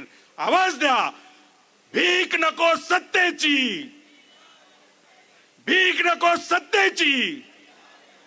आणि ही हक्काची सत्ता जर का आपल्याला हातात घ्यायची असेल तर जी काय 4-2 घराणी कायम सत्तेत बसतात, याचा मेवना त्याचा पाहुणा, याची चुलती त्याची काकी, याची मामी त्याची भाऊजाई, हेच कायम आमदार, हेच कायम खासदार, यांचे जिंटुकले पिंटुकले चिंटुकले नगरसेवक होऊन आत बसणार. आपण काय करणार? त्यामुळं ज्या कोल्हापूर नगरीनं 1950 मध्ये डॉक्टर बाबासाहेब आंबेडकरांच्या हयातीत प्रतिमा समितीच्या माध्यमातून इथल्या नगर परिषदेला बाबासाहेबांचा पुतळा दिला आणि बाबासाहेबांच्या हयातीत 1950 साली बाबासाहेबांचा पुतळा या नगरीमध्ये बसवला. आज तुम्हाला संधी चालून आलेली आहे की बाबासाहेबांचं विचारांचं सरकार या महापालिकेमध्ये बसवा. बाबासाहेबांच्या संविधानावर चालणारे, त्या विचारावर चालणारे नगरसेवक निवडून द्या आणि या कोल्हापूरची सत्ता बहुजनांच्या हातात घ्या. घराणेशाहीला या ठिकाणी गाडावं लागणार आहे. किती काळ आपण याच्या त्याच्या घराण्याची पालखी व्हायची? हे पालखीचं भोई होणं सोडून द्या आणि बाळासाहेब आंबेडकरांसारखा खमका आणि प्रामाणिक नेता आपल्याला लाभलेला आहे. याची संधी आपण आज हेरली पाहिजे आणि त्याचं सोनं केलं पाहिजे. त्यामुळे कोल्हापूरकरांना माझं विनम्र आव्हान आहे की संधी कायम येत नसते. संधी एकदा दोनदा तीनदा तुमचं दार खटखटणार, पण तुम्ही जर ते खोललं नाही तर ती संधी पुन्हा कधीच येत नसते. न भूतो न भविष्यती. आज ही संधी चालून आलेली आहे. तुमच्यातले कार्यकर्ते सभागृहात नगरसेवक म्हणून, जिल्हा परिषदेचे सदस्य म्हणून त्या ठिकाणी पाठवण्याची संधी तुम्हाला मिळालेली आहे. त्यामुळे आज आपलं स्थानिकचं नेतृत्व जर प्रामाणिकपणे आपण निवडलं, वंचित बहुजन आघाडीला जर सत्तेत बसवलं, तर भाजपने हे जे काही गेली 5-7 वर्षापासून भ्रष्टाचार चालवला प्रशासनाच्या माध्यमातून, अख्ख्या नगरपालिका नगर परिषदा यांनी लुटून खाल्ल्यात, यांची तोंड आज बंद करून यांना घरी पाठवता येईल. आपल्याला उठसूट हिंदू मुसलमान करणार, उठसूट धार्मिक द्वेषाचा अजेंडा पसरवणार. अरे आमच्या शिक्षणावर कधी बोलणार? आमच्या रोजगारावर कधी बोलणार? आमच्या रस्त्यावर कधी बोलणार? हा प्रश्न तुम्हाला विचारावा लागणार आहे ना. आता प्रश्न विचारायचा नाही तर यांच्या तोंडावर उत्तर फेकून मारण्याची वेळ आलेली आहे. त्यामुळे लक्षात ठेवा, वंचित बहुजन आघाडीच्या उमेदवारांना येत्या निवडणुकीमध्ये बहुसंख्य मतांनी आपल्याला निवडून द्यायचंय आणि बहुजनांची सत्ता या सभागृहामध्ये प्रस्थापित करायची. एवढी खुणगाट मनाशी बांधा आणि हा जो सत्ता संकल्प मिळावा आहे, असाच सत्ता संपादन मिळावा सत्तेत बसल्यानंतर आपण या ठिकाणी घेऊ, अशी या ठिकाणी मी आपल्याकडनं आशा व्यक्त करतो आणि थांबतो. धन्यवाद. जय भीम, जय भारत. धन्यवाद मोकळे साहेब. यानंतर मी विनंती करतोय आदरणीय डॉक्टर क्रांतीताई सावंत, राष्ट्रीय उपाध्यक्ष वंचित बहुजन आघाडी, कृपया आपण आपले विचार या ठिकाणी व्यक्त करावेत. ज्या महामानवांनी आपल्याला सन्मानानं जगायला शिकवलं त्या सर्व महामानवांना अभिवादन करते.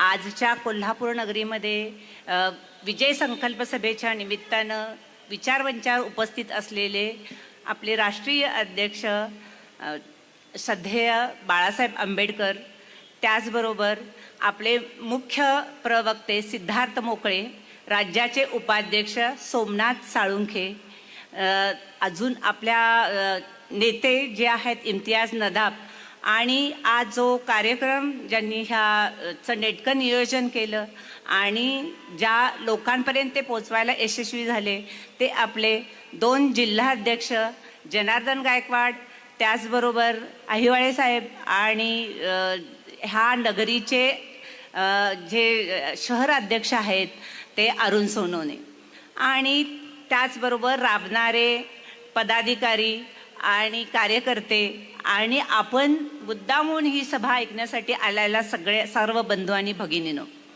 खरं तर आज या नगरीमध्ये ही पहिले म्हणजे महापालिकेच्या किंवा येणाऱ्या इलेक्शनला सामोरे जाताना पहिली सभा होते आणि ह्या नगरीला निवडण्याचं एकमेव कारण म्हणजे ही शाहूंची नगरी आहे की ज्या शाहूंची नगरी जी आहे इथं पहिल्यांदा संविधान राबवलं गेलं. गेल्या शतकाच्या आधीपासून इथं संविधान राबवत आहे. मग तिथं महिलांच्या बाबतीत असू दे किंवा शिक्षणाच्या बाबतीत असू दे किंवा वंचिताच्या न्याय देण्याच्या बाबतीत असू दे, शाहू महाराजांनी आपल्याला पहिल्यांदा इथं जे बळ दिलं आणि म्हणूनच आपण ही संकल्प सभा इथून घेतोय. आणि आपल्याला आजही कळतंय की जो वारसा बाबासाहेबांनी चालवला तो वारसा बाळासाहेब चालवत आहेत आणि तो वारसा म्हणजे संविधान इथं राबवणं. कारण संविधानाच्या माध्यमातून आलेले हक्क आणि अधिकार आपल्याला तळागाळातल्या लोकांपर्यंत पोहोचवणं ही एकमेव जबाबदारी घेऊन वंचित बहुजन आघाडी लढत आहे. आणि आज रोजी वंचित बहुजन आघाडी हा तळागाळात पोचलेला पक्ष आहे. म्हणजे एकही कोपरा किंवा काना राहिला नाही की ज्याच्यामध्ये वंचित बहुजन आघाडी पोचलेली नाही. आणि त्या उलट महायुती आणि आघाडी काय करत आहेत की ते एकमेकांना सांभाळण्याचं राजकारण करत आहेत. कारण इथली बेकारी, इथलं शिक्षण, इथलं महिलांचे सुरक्षिततेचे अधिकार हे सगळे प्रश्न संपलेले आहेत. फक्त त्यांना एकमेकांना सांभाळायचं आहे. कोणाचा 70,000 कोटीचा घोटाळा असू दे किंवा 1800 कोटीचा घोटाळा असू दे. आणि त्याच वेळी काही जण संविधानाची प्रत फक्त हातात घेऊन जे आरक्षण नाकारलं जाण्याचं समर्थन करत आहेत असे सुद्धा नेते आपल्याकडे आहेत. आणि आपण मात्र वंचित बहुजन आघाडीकडून आस लावून आहोत.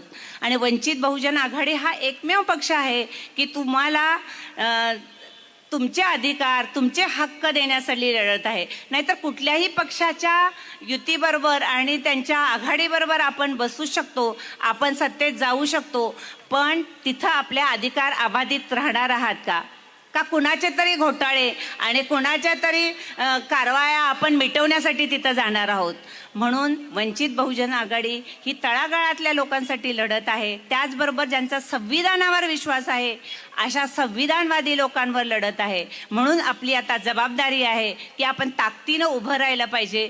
संविधान जर जगवायचं असेल, नुसतं संविधान आमच्या बापानं लिहिलंय आणि संविधानाची गरज आहे म्हणून चालणार नाही, तर मतपेटीतून ते आपला मत आहे संविधानाबद्दल ते दाखवलं पाहिजे. कुणीतरी ती प्रत घेऊन फिरतंय म्हणून तो संविधानवादी आहे हे समजता कामा नये. त्याच्या पाठीमागचं खरं राजकारण, त्याच्या पाठीमागं काय आहे, यांच्या मागं लागलेल्या ED-CD काय आहेत हे थोडंसं बघा, थोडा अभ्यास करा. आणि म्हणूनच वंचित बहुजन आघाडी आपल्या पद्धतीनं लढत असते, कारण ती संविधानावर आधारित आहे. संविधान हा आपला आत्मा आहे. आणि मग इतर कोणी असतील पक्ष, बाकीच्या कुठल्या संघटना, तर ते आपल्याबरोबर जर त्या माध्यमातून जुळत असतील किंवा इतर कुठले पक्ष त्या पद्धतीनं येत असतील, कारण साहेबांनी प्रत्येक ज्या निवडणुकींना सामोरं जायचं आहे तिथल्या ज्या काही युत्या आघाड्या करायच्या आहेत त्या तिथल्या कमिट्यांवर सोपवलेलं आहे. पण अट एकच आहे की ते ह्या संविधानासाठी, आपल्या मूलभूत अधिकारांसाठी लढणारे पक्ष हवेत आणि तिथं त्यांना बांधून घेता यायला पाहिजे. तर आपण बाबासाहेबांचा विचार पुढे घेऊ जाऊ आणि हे संविधान टिकवू शकू. आणि इलेक्शन लढताना काही गोष्टींचा विचार करायला पाहिजे. इलेक्शन जर आपण जिंकायचे असतील तर संघटनात्मक बांधणी, त्याचबरोबर आपल्याला उमेदवाराची योग्य निवड, योग्य म्हणते मी म्हणजे सगळ्याच दृष्टीनं, काही दृष्टीनं तो योग्यच असला पाहिजे, सर्व दृष्टीनं, की तिची वैचारिक लेवल, त्याचं मूळ तत्व सुद्धा हेच असलं पाहिजे. आणि त्याचबरोबर कार्यकर्त्यांनी 100% त्यांचं दिलेलं योगदान, ह्या जर त्रिसूत्रीचा जर वापर केला तर इलेक्शन लढताच येते. मतदार तुमच्याकडे येतातच, मतदान तुम्हाला करतात आणि मतपेटीमधून तुम्हाला तुमचं चित्र दाखवत असतात. आणि या सगळ्याची तयारी गेल्या 6 वर्षामध्ये मी इथं प्रभारी म्हणून काम करताना मी अगदी तळागाळात पोचलेले आहे. मला माहिती आहे इथं पोटेन्शियल खूप आहे आणि इथली बांधणी झालेली आहे. आणि आपण फक्त सज्ज राहणार आहोत की उमेदवार चांगले निवडूया आणि 100% इलेक्शनमध्ये देऊया. मी सर्व कार्यकर्ते, पदाधिकारी आणि मतदार बंधू भगिनींना पण आव्हान करते की या त्रिसूत्रीसाठी तुमची प्रत्येकाची मदत आवश्यक आहे आणि ती तुम्ही कराल अशी अपेक्षा व्यक्त करते. थांबते. जय भीम. आमचा गगनबावड्याचा राहुल कांबळे नावाचा एक युवा लेखक म्हणतो, बाळासाहेबांसाठी ज्ञानसागराच्या थेंबानो तुम्हीही अथांग व्हावं, बाबासाहेबांचे वारस आम्ही सोनं 52 कशी व्हावं, नाते शाहूंचे आहे प्रत्येक हृदयात, सोनं लुटू विचारांचं शाहूंच्या या दसरा चौकात. इतिहासाची पुनरावृत्ती पुन्हा होत आहे, शाहूंच्या नगरीत पुन्हा क्रांती होत आहे. भारतीयांसाठी आजही रोजच बाबासाहेब, बहुजन वंचितांसाठी फक्त बाळासाहेब, फक्त बाळासाहेब. माजी खासदार, संविधान सन्मान मोर्चा असो, आरक्षण बचाव आंदोलन असो, या प्रत्येक वेळी एक ठाम आवाज आपल्या पाठी राहतो. तो आवाज म्हणजे श्रद्धेय बाळासाहेब आंबेडकर. मी सर्वांना विनंती करतोय की आपल्या मोबाईलचे टॉर्च लावावेत. यानंतर आपल्याला मार्गदर्शन करण्यासाठी आपल्या सर्वांचे मार्गदर्शक श्रद्धेय बाळासाहेबजी आंबेडकर साहेब या ठिकाणी आपल्याला मार्गदर्शन करतील.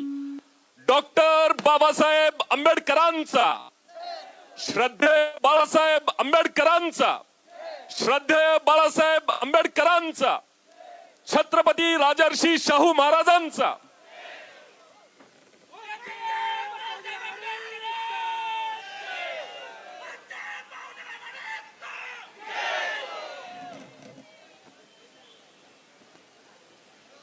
आपल्याशी संवाद साधतायत श्रद्धेय बाळासाहेबजी आंबेडकर साहेब.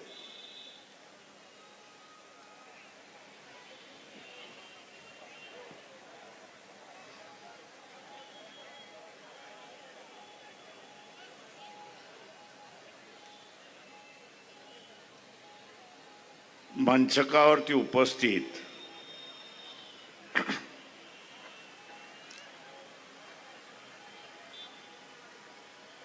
डॉक्टर क्रांतिताई, सिद्धार्थ मोकळे,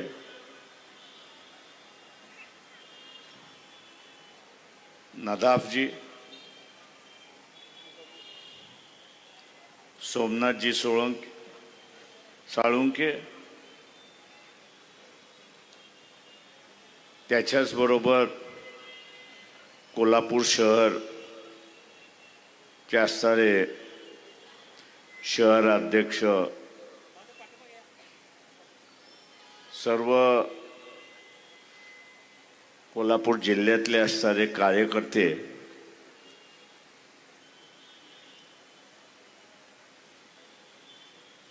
उपस्थित बंधूंनो, भगिनींनो आणि बालमित्रांनो,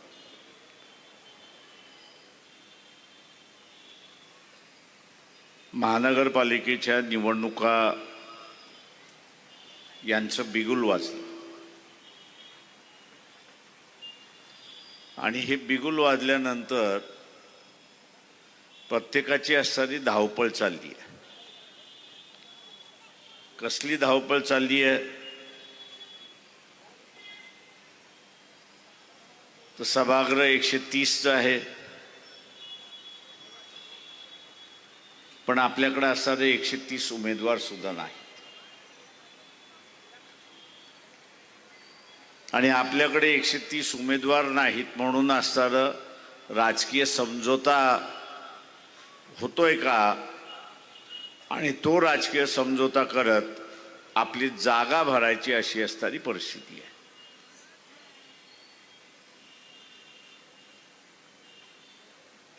गेले अनेक वर्ष इथे असणारं आणि अनेक इलेक्शन असं मी म्हणेन की समझोत्याचं राजकारण चाललं.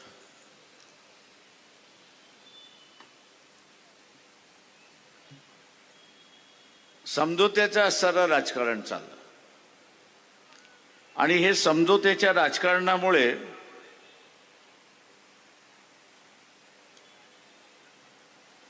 राजकीय पक्ष काही मतदारसंघामध्ये जिवंत आणि काही मतदारसंघामध्ये मेलेल्या अवस्थेमध्ये अशी असणारी परिस्थिती आहे.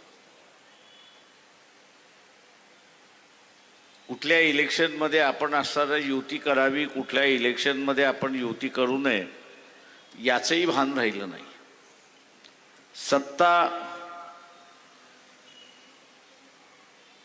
आणि सत्ता याच्याशिवाय दुसरं काहीच आम्हाला दिसत नाही आणि याचं आम्हाला कोणाला दिसत नसल्यामुळे पक्ष हा लयास गेला अशी असणारी परिस्थिती आहे. मित्रो,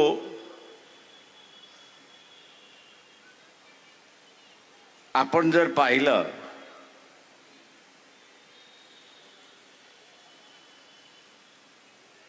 तर ही अवस्था एका दृष्टीने वाईट आहे असं मी त्या ठिकाणी मानतो. मी वाईट ह्याच्यासाठी म्हणतो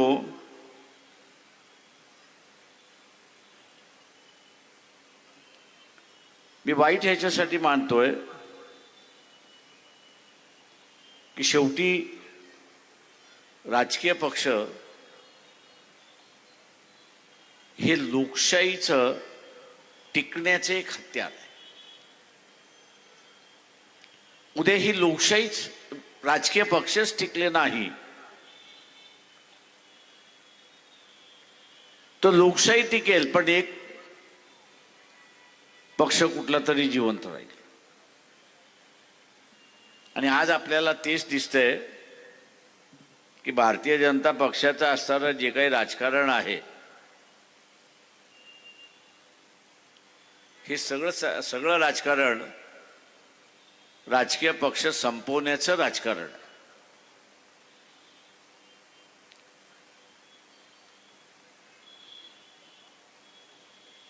भारतीय जनता पक्षाबरोबर दोन पक्ष आहेत. एक एकनाथ शिंदेना मिळालेली असणारा शिवसेना हा एक पक्ष आहे आणि दुसऱ्या बाजूला अजित पवार यांना मिळालेली असणारा एनसीपी असा प्रश्न आहे. दोघांमध्ये रेस लावली की भारतीय जनता पक्षाशी असणारं कोण इमानदार राहणार. आणि म्हणून पहिल्यांदा सांगितलं की आम्ही कोणाबरोबर युती करणार नाही. आणि नंतर सांगण्यात आलं की आम्ही असणारं एकनाथ शिंदेबरोबर युती करू, राष्ट्रवादी बरोबर करणार नाही. हा खेळ आपण समजला पाहिजे. या खेळाच्या माध्यमातून राजकीय पक्ष कमकुवत करणं हे सुरुवात झालं. एकनाथ शिंदेबरोबर सुद्धा असणारा युती होईल की न होईल याच्याबद्दल मला असणारा शंका आहे. आणि युती झाली तर जी काही मुंबईमध्ये शिवसेनेची ताकद होती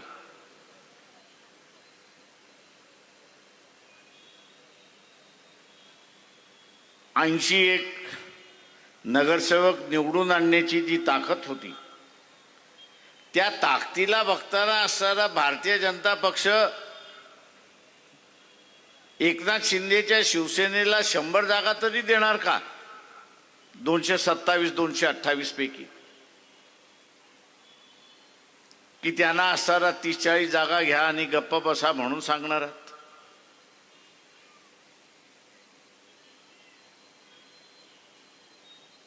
म्हणजे जो खेळ चाललाय भारतीय जनता पक्षाचा, RSSचा, तो इथले राजकीय पक्ष संपवण्याचा खेळ चाललाय.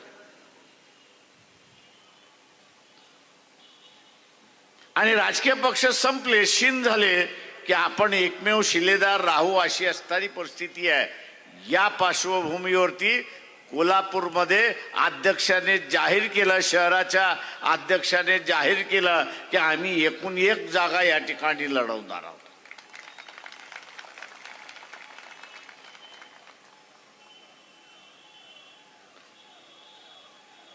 तर आम्ही सगळ्या वार्डामध्ये जिवंत आहोत, सगळ्या प्रभागामध्ये जिवंत आहोत.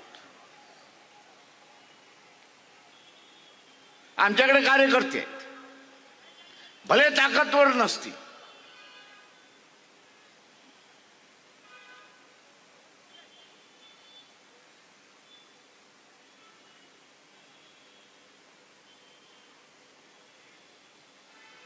मध्यंतरी एक पिक्चर निघाला होता बबली बंटीचा. कोल्हापूरच्या निवडणुका सुद्धा बबली बंटीच्या निवडणुका आहेत.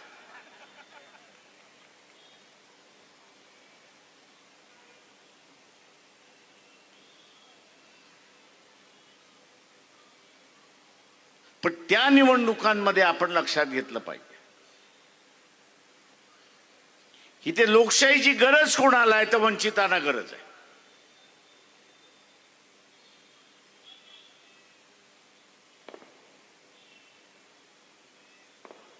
आणि आज वंचितानेच ठरवलं पाहिजे की भारतीय जनता पक्षाचा हा जो मनसुबा आहे, भारतीय जनता पक्षाचा असणारा हा जो मनसुबा आहे की राजकीय पक्ष संपवणं, हा जो मनसुबा आहे तो आम्ही हाणून पाडल्याशिवाय राहणार नाही हे असणारं लक्षात घ्या.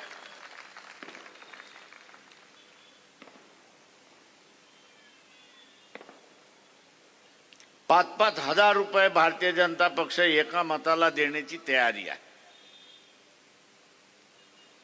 ज्या घरामध्ये 5 मतं आहेत त्यांना किती मिळतील?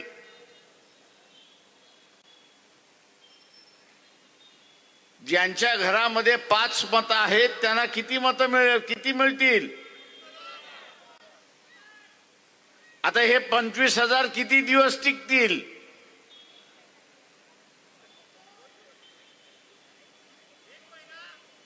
1 महिना, आणि 1 महिन्यानंतर ह्या लोकशाहीचं तुम्ही काय केलेलं असेल?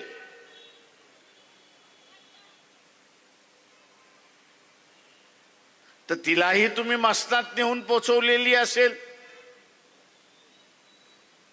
25,000ने 25,000 घेऊन तुम्ही लोकशाही ही मसनात नेऊन पोचवलेली असेल.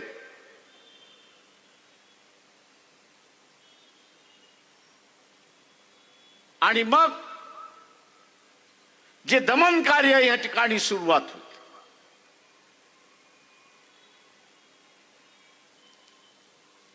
जे दमन कार्य या ठिकाणी सुरुवात होईल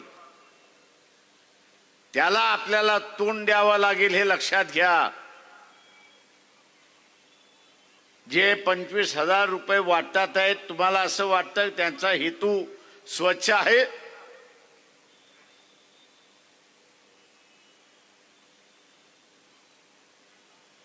तुम्हाला गुलाम करण्याचा आहे. तुम्ही आवाज उठवणार नाही अशा अवस्थेमध्ये घेऊन जायचं.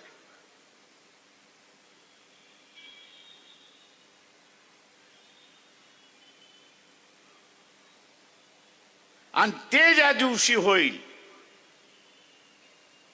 त्या दिवशी महात्मा फुलेंपासून सुरुवात झालेला लढा, महात्मा फुलेंपासून सुरुवात झालेला लढा हे गाडण्याचं काम आपणच केलं असेल, हे लक्षात घ्या. दुसरा तिसरा कोणीच नाही. कशासाठी? तर फक्त 25,000साठी.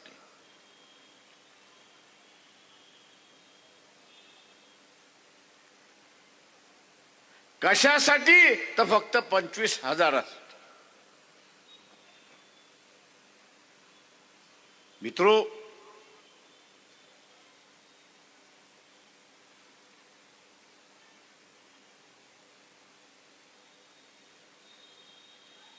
बिहार मधला निवडणुका आपण पाहिल्या.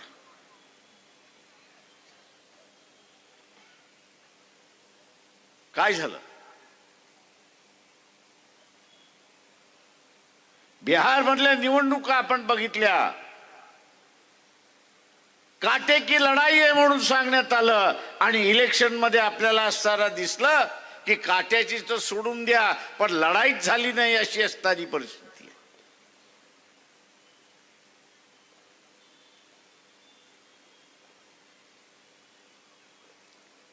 लढाई झाली नाही अशी असणारी परिस्थिती आहे. एकतर्फा निकाल निघाला अशी परिस्थिती आहे. आणि त्या बिहारच्या माणसाला तुम्ही जाऊन विचारा, अरे तो म्हणतो आम्ही त्यांना मतदान दिलं नाही.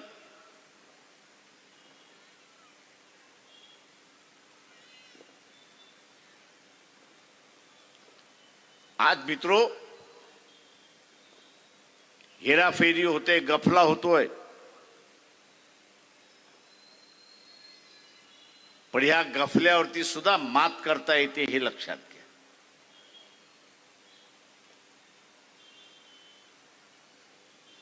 आपल्याला माहित आहे की झुंडशाही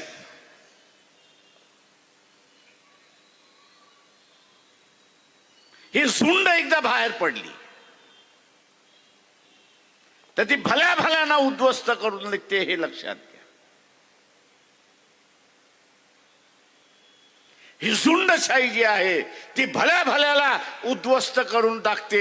आपण सुद्धा असताना एक लक्षात घेतलं पाहिजे की मताची झुंडशाही आपण उभी केली पाहिजे, आणि या भारतीय जनता पक्षाला आपण उद्ध्वस्त केलं पाहिजे, हे लक्षात घ्या.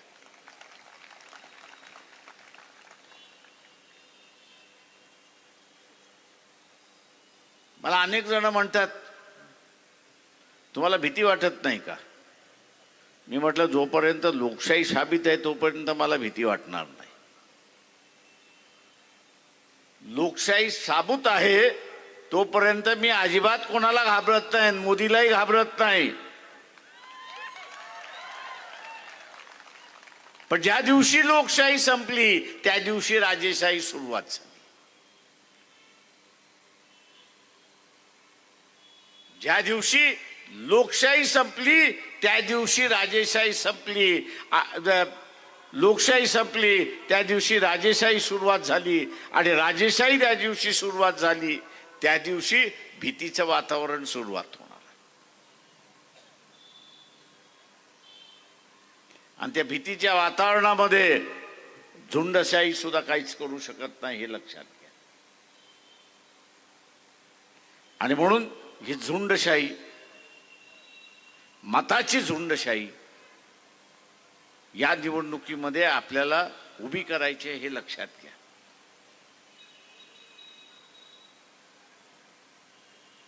उभी करायची आहे, मतपेटीतून उभी करायची आहे, आणि ती आपण कराल ही अपेक्षा मी त्या ठिकाणी बाळगतोय.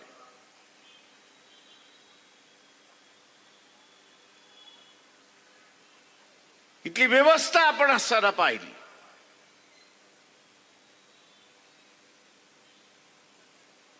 तर नरेंद्र मोदी चायनाला विकल्या गेलेला आहे अशीच परिस्थिती आपल्याला त्या ठिकाणी दिसते.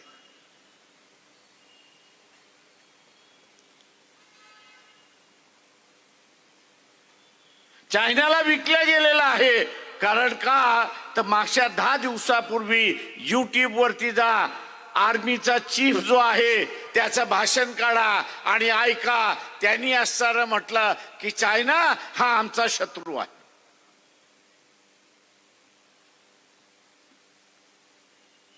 आणि त्याच्याशी आम्हाला युद्ध करण्याची पाळी येऊ शकते असं तो म्हणाला. पाळी येऊ शकते. आणि त्याच्याच 3 दिवस अगोदर पंतप्रधान नरेंद्र मोदींचं भाषण आपण असताना ऐका. पंतप्रधान नरेंद्र मोदींचं भाषण ऐका आणि नरेंद्र मोदी असं म्हणतो की चायना आमचा सगळ्यात चांगला मित्र आहे.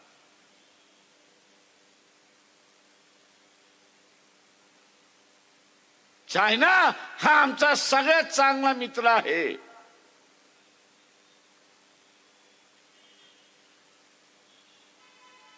जे या देशाची ज्यांच्या हातामध्ये सुरक्षित आहे असा मिलिटरीतला चीफ म्हणतो की चायना आमचा असणारा दुश्मन आहे, ते आमच्याशी युद्ध करायला बसलंय. आणि दुसऱ्या बाजूला आपण बघत असाल की नरेंद्र मोदी असं म्हणतोय की चायना माझा असणारा मित्र आहे. या 70 वर्षाच्या कालावधीमध्ये,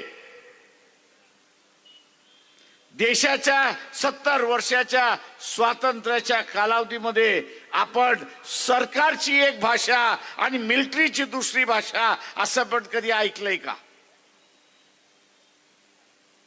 दुर्दैवाने कमजोर विरोधी पक्ष आपल्याकडे आहे.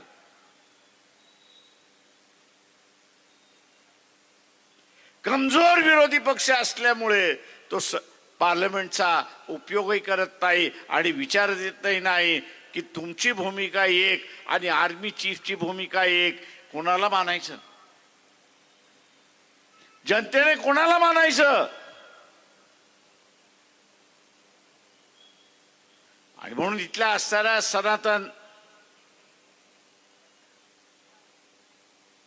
आणि जो भारतीय जनता पक्ष RSSचा प्रेमी आहे त्याला असणारा विचारतोय,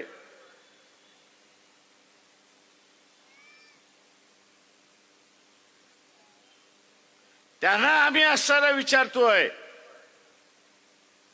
की सिंदूरचं युद्ध झालं, हा माणूस दर 3ऱ्या दिवसाला मोदी कुठल्या नाही कुठल्या तरी देशाला भेट द्यायला जातोय.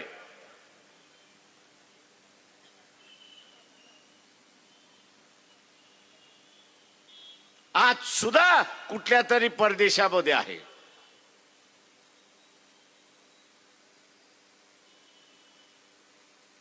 मी त्या जनतेला आवाहन करतोय की भारतीय जनता पक्षाच्या वतीने आपल्या वस्तीमध्ये जो प्रचाराला येईल, संघाचा जो प्रचाराला येईल, त्याला असणारा एक विचारा की सिंदूरच्या वेळेस तुमच्या बरोबर कोण उपस्थित होता? सिंदूरच्या युद्धाच्या वेळेस तुमच्या बरोबर एक देश मित्र म्हणून का उभा राहिला नाही? मित्र म्हणून एक देश सुद्धा का उभा राहिला नाही याचं उत्तर सांगा.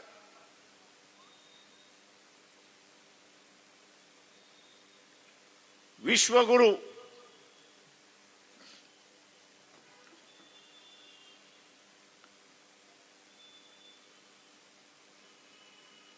आम्ही विश्वगुरु आहोत.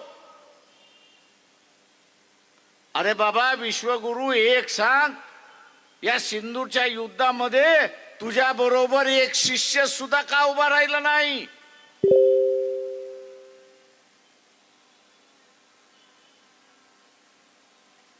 आणि एकही मित्र जर उभा राहणार नसेल तर उद्या चायना बरोबरचं युद्ध असेल किंवा इथल्या पाकिस्तान बरोबरचं युद्ध असेल, तुम्ही करणार का यात?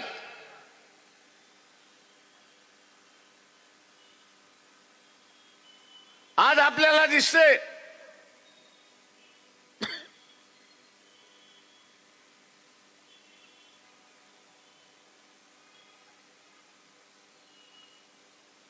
हा जो YouTube चॅनल आहे, एकदा छंद म्हणून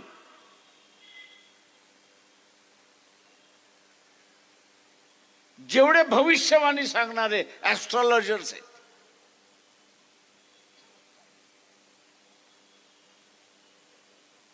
यांचं रात्रभर ऐकत बसलो. काय म्हटलं? यांचं रात्रभर ऐकत बसलो. आणि या रात्रभर ऐकत असताना एकच सूर त्याच्यामध्ये मला सापडला आणि तो सगळ्यांचा सारखा होता, कॉमन होता. आणि तो म्हणजे येत्या 2-3 महिन्यामध्ये आपलं पाकिस्तान बरोबरचं युद्ध होईल. आर्मी चीफही म्हणाले.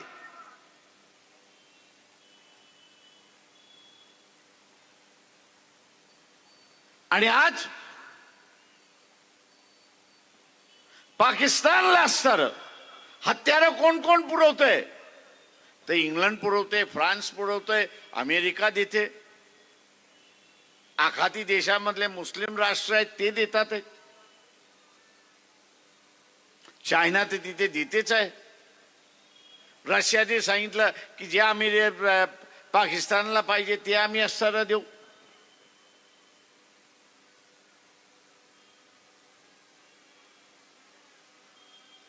आणि एवढी सगळी देश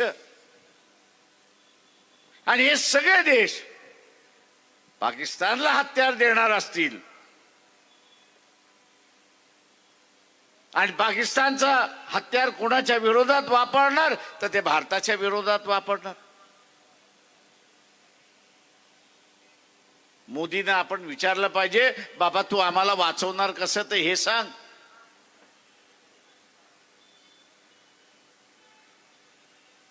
या देशाला वाचवणार कसं तेवढं सांग. किंवा हे देश विरोधात का गेले,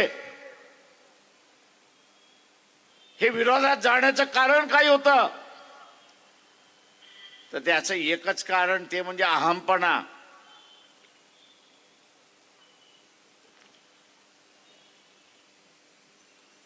आपण जसं म्हणतो की गावातला पाटील टग्यासारखा वागतोय, आपण म्हणतो की नाही, तशा रीतीने मोदी टग्यासारखा वागायला लागलाय जगभर.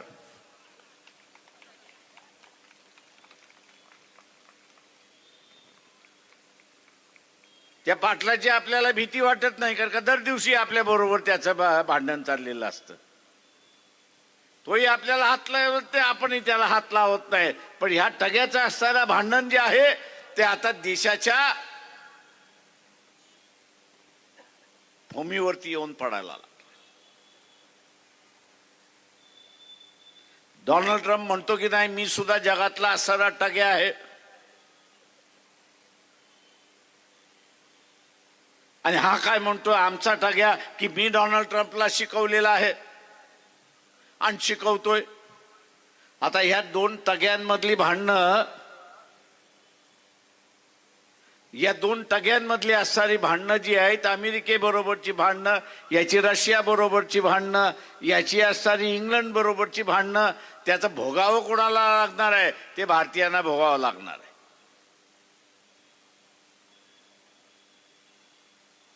ते भारतीयांना भोगावं लागणार आहे.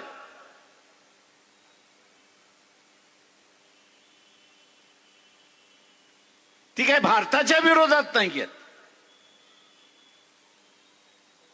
ते ह्या टग्याच्या विरोधात आहेत.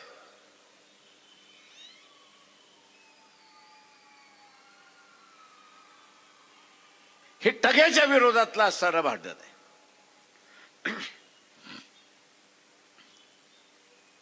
आणि या टग्याच्या विरोधातलं भांडण, त्याची किंमत आपण का द्यावी?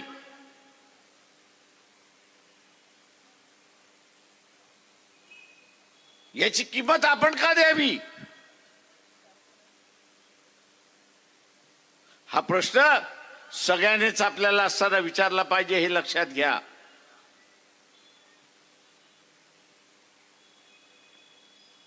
हा उद्याचं युद्ध ते पाकिस्तान बरोबरचं आहे की चायना बरोबरचं आहे, त्यात सांगता येत नाही.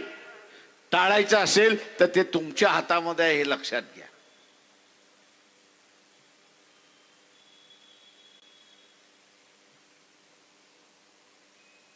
हे भांडण टाळायचं आहे, तुमच्या हातामध्ये आहे.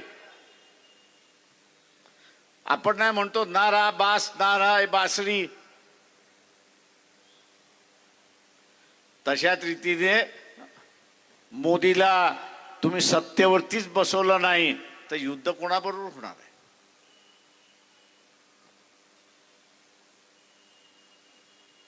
जनतेला हे युद्ध पाहिजे असेल तर मोदीला बसवा, असं मी सरळ म्हणणार आहे. तुम्हाला युद्ध पाहिजे का? ज्यांना ज्यांना युद्ध पाहिजे त्यांनी हात वरती करा.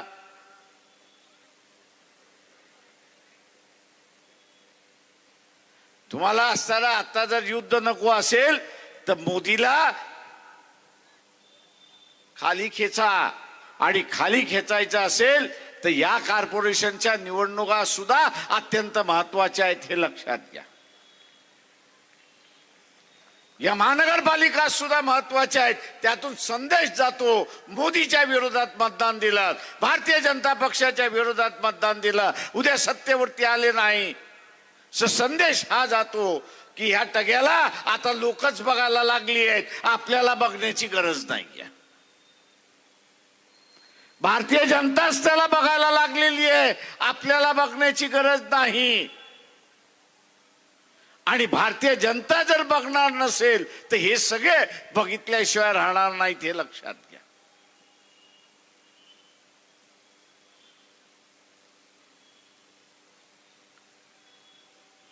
आणि म्हणून मला मान्य आहे की कॉर्पोरेशनचा प्रश्न म्हणजे रस्त्याचा प्रश्न, कॉर्पोरेशनचा प्रश्न म्हणजे असणारा साफसफाईचा प्रश्न, कॉर्पोरेशनचा प्रश्न म्हणजे पाण्याचा प्रश्न, कॉर्पोरेशनचा प्रश्न म्हणजे नळांचा प्रश्न, गटारांचा प्रश्न, झोपडपट्ट्यांमधला प्रश्न. याच्यावरती तर आपण लढत आलेलोच आहोत. याच्यावरती आपण लढत आलेलोच आहोत. पण आता जे मांडर आवतंय डोक्यावरती ते युद्धाचं सावट आपल्या समोर आहे, हे लक्षात घ्या.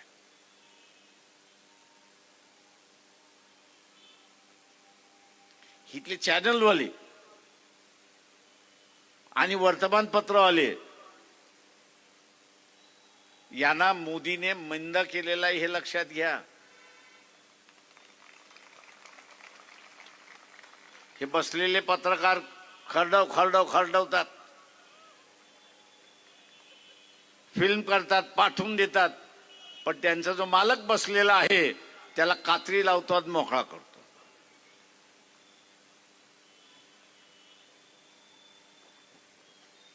काका त्या मालकाला मोदीने सांगितलंय तू माझ्या विरोधात छाप तर खरं, तुला आतमध्ये टाकल्याशिवाय राहणार नाही.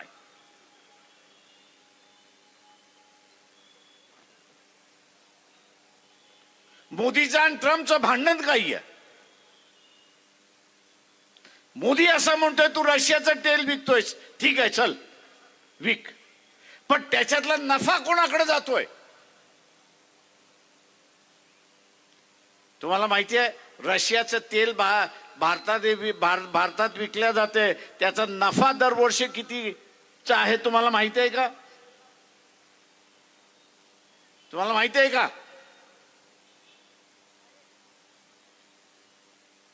दरवर्षी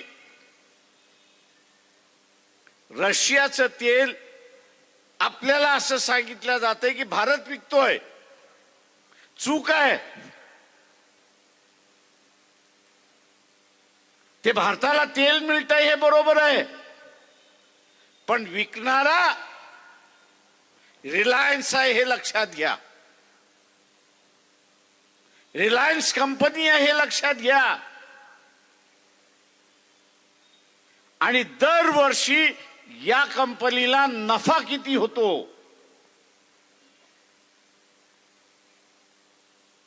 कमीत कमी 44,000 कोटीचा नफा आहे.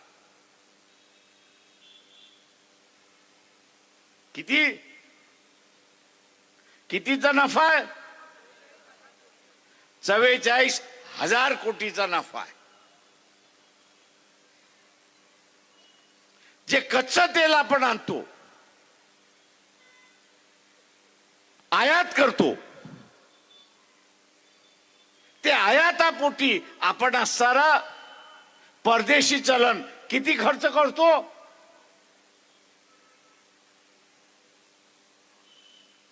वर्षाला 1,10,000 कोटी आपण खर्च करतो.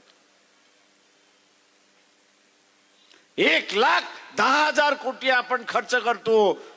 तो ट्रम्प हेच म्हणतोय, अरे बाबा 44,000 कोटी तुम्ही कमवताय, हे त्या अंबानीच्या कंपनीला देण्यापेक्षा, रिलायन्सच्या कंपनीला देण्यापेक्षा ते असणारे सरकारच्या तिजोरीमध्ये गेले असते तर आज डिझेलची 90 रुपये आहे, तुम्हाला 40 रुपयाला मिळाली असती की नसती?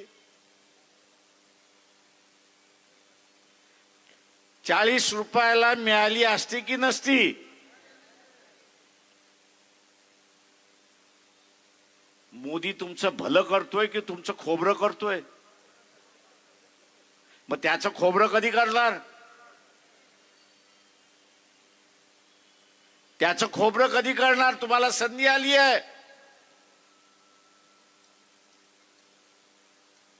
माझा भारतीय जनता पक्षवाले असतील, RSS वाले असतील, त्यांना आव्हान आहे की मी हा जो आरोप केलेला आहे तो खोटा असेल तर उद्याच सभा घ्या आणि सांगा हा खोटा आहे म्हणून.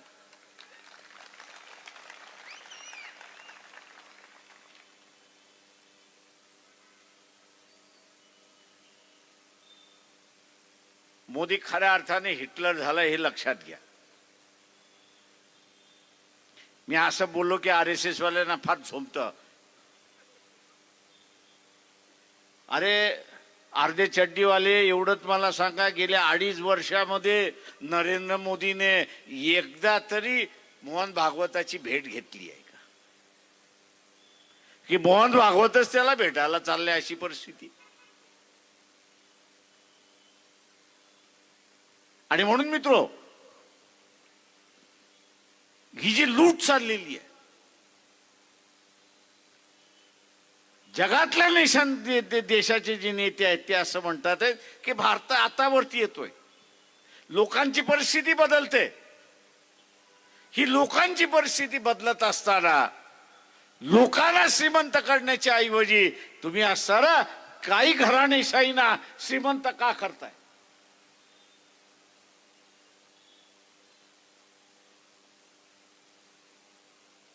तुम्ही काही घराणेशाहीनं असताना श्रीमंत का करताय आणि नव्यानं गुलामी ह्या देशावरती का आणताय? कॉर्पोरेटची गुलामी तुम्ही का आणताय?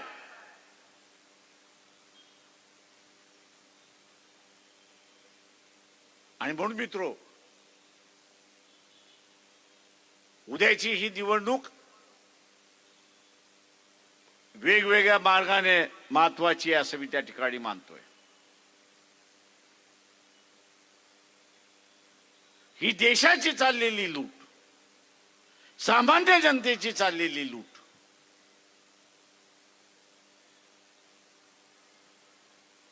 हिला थांबवायची असेल तर इथले राजकीय पक्ष काहीच करू शकणार नाहीत.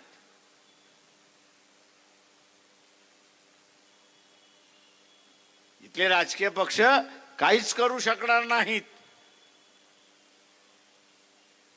याचं कारण आहे, मोदी त्यांना म्हणतो तुम्हाला मिळालेलं स्वातंत्र्य अबाधित ठेवायचं आहे की नाही एवढं सांगा.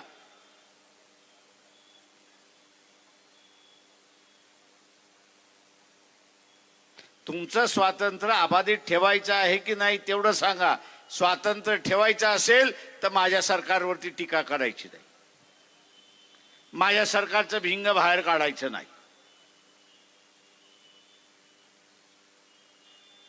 ते काढलं तर तुमची भिंग कोर्टात पडलेली आहेत.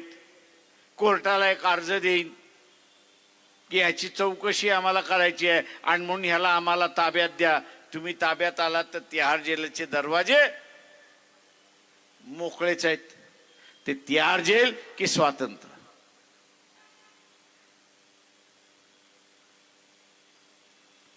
दुर्दैवाने मी असं म्हणेन की काँग्रेसचा कार्यकर्ता असेल, डावा कार्यकर्ता असेल, समाजवादी कार्यकर्ता असेल, मानवतावादी कार्यकर्ता होता, याचा एक काळ आवाज होता. त्याच्या आवाजामध्ये ताकद होती, बुलंदशाही होती. आंबेडकरी चळवळीच्या आवाजामध्ये आज ती एकच शिल्लक राहिलेली आहे. आणि मग उद्याची असणारी ही चळवळ, उद्याची असणारी ही चळवळ आणि उद्याची असणारी ही लोकशाही वाचवण्याची जबाबदारी ही फुले शाहू आंबेडकरी विचारांवरती आलेली आहे, हे लक्षात घ्या. ही फुले शाहू आंबेडकरी विचारांवरती आलेली आहे आणि ही ऐतिहासिक जबाबदारी आपल्या सगळ्यांना पार पाडायची आहे. ती या निवडणुकीमध्ये आपण पार पाडाल. सभेला जशी गर्दी आहे, सभांना जशी गर्दी आहे, त्याच प्रमाणात मतांची सुद्धा गर्दी त्या पेटीमध्ये होईल ही अपेक्षा मी बाळगतो आणि आपली सगळ्यांची रजा घेतो. जय भीम, जय भारत. श्रद्धेय बाळासाहेब आंबेडकरांचा, श्रद्धेय बाळासाहेब आंबेडकरांचा. यानंतर मी विनंती करतोय आदरणीय सिद्धार्थ कांबळे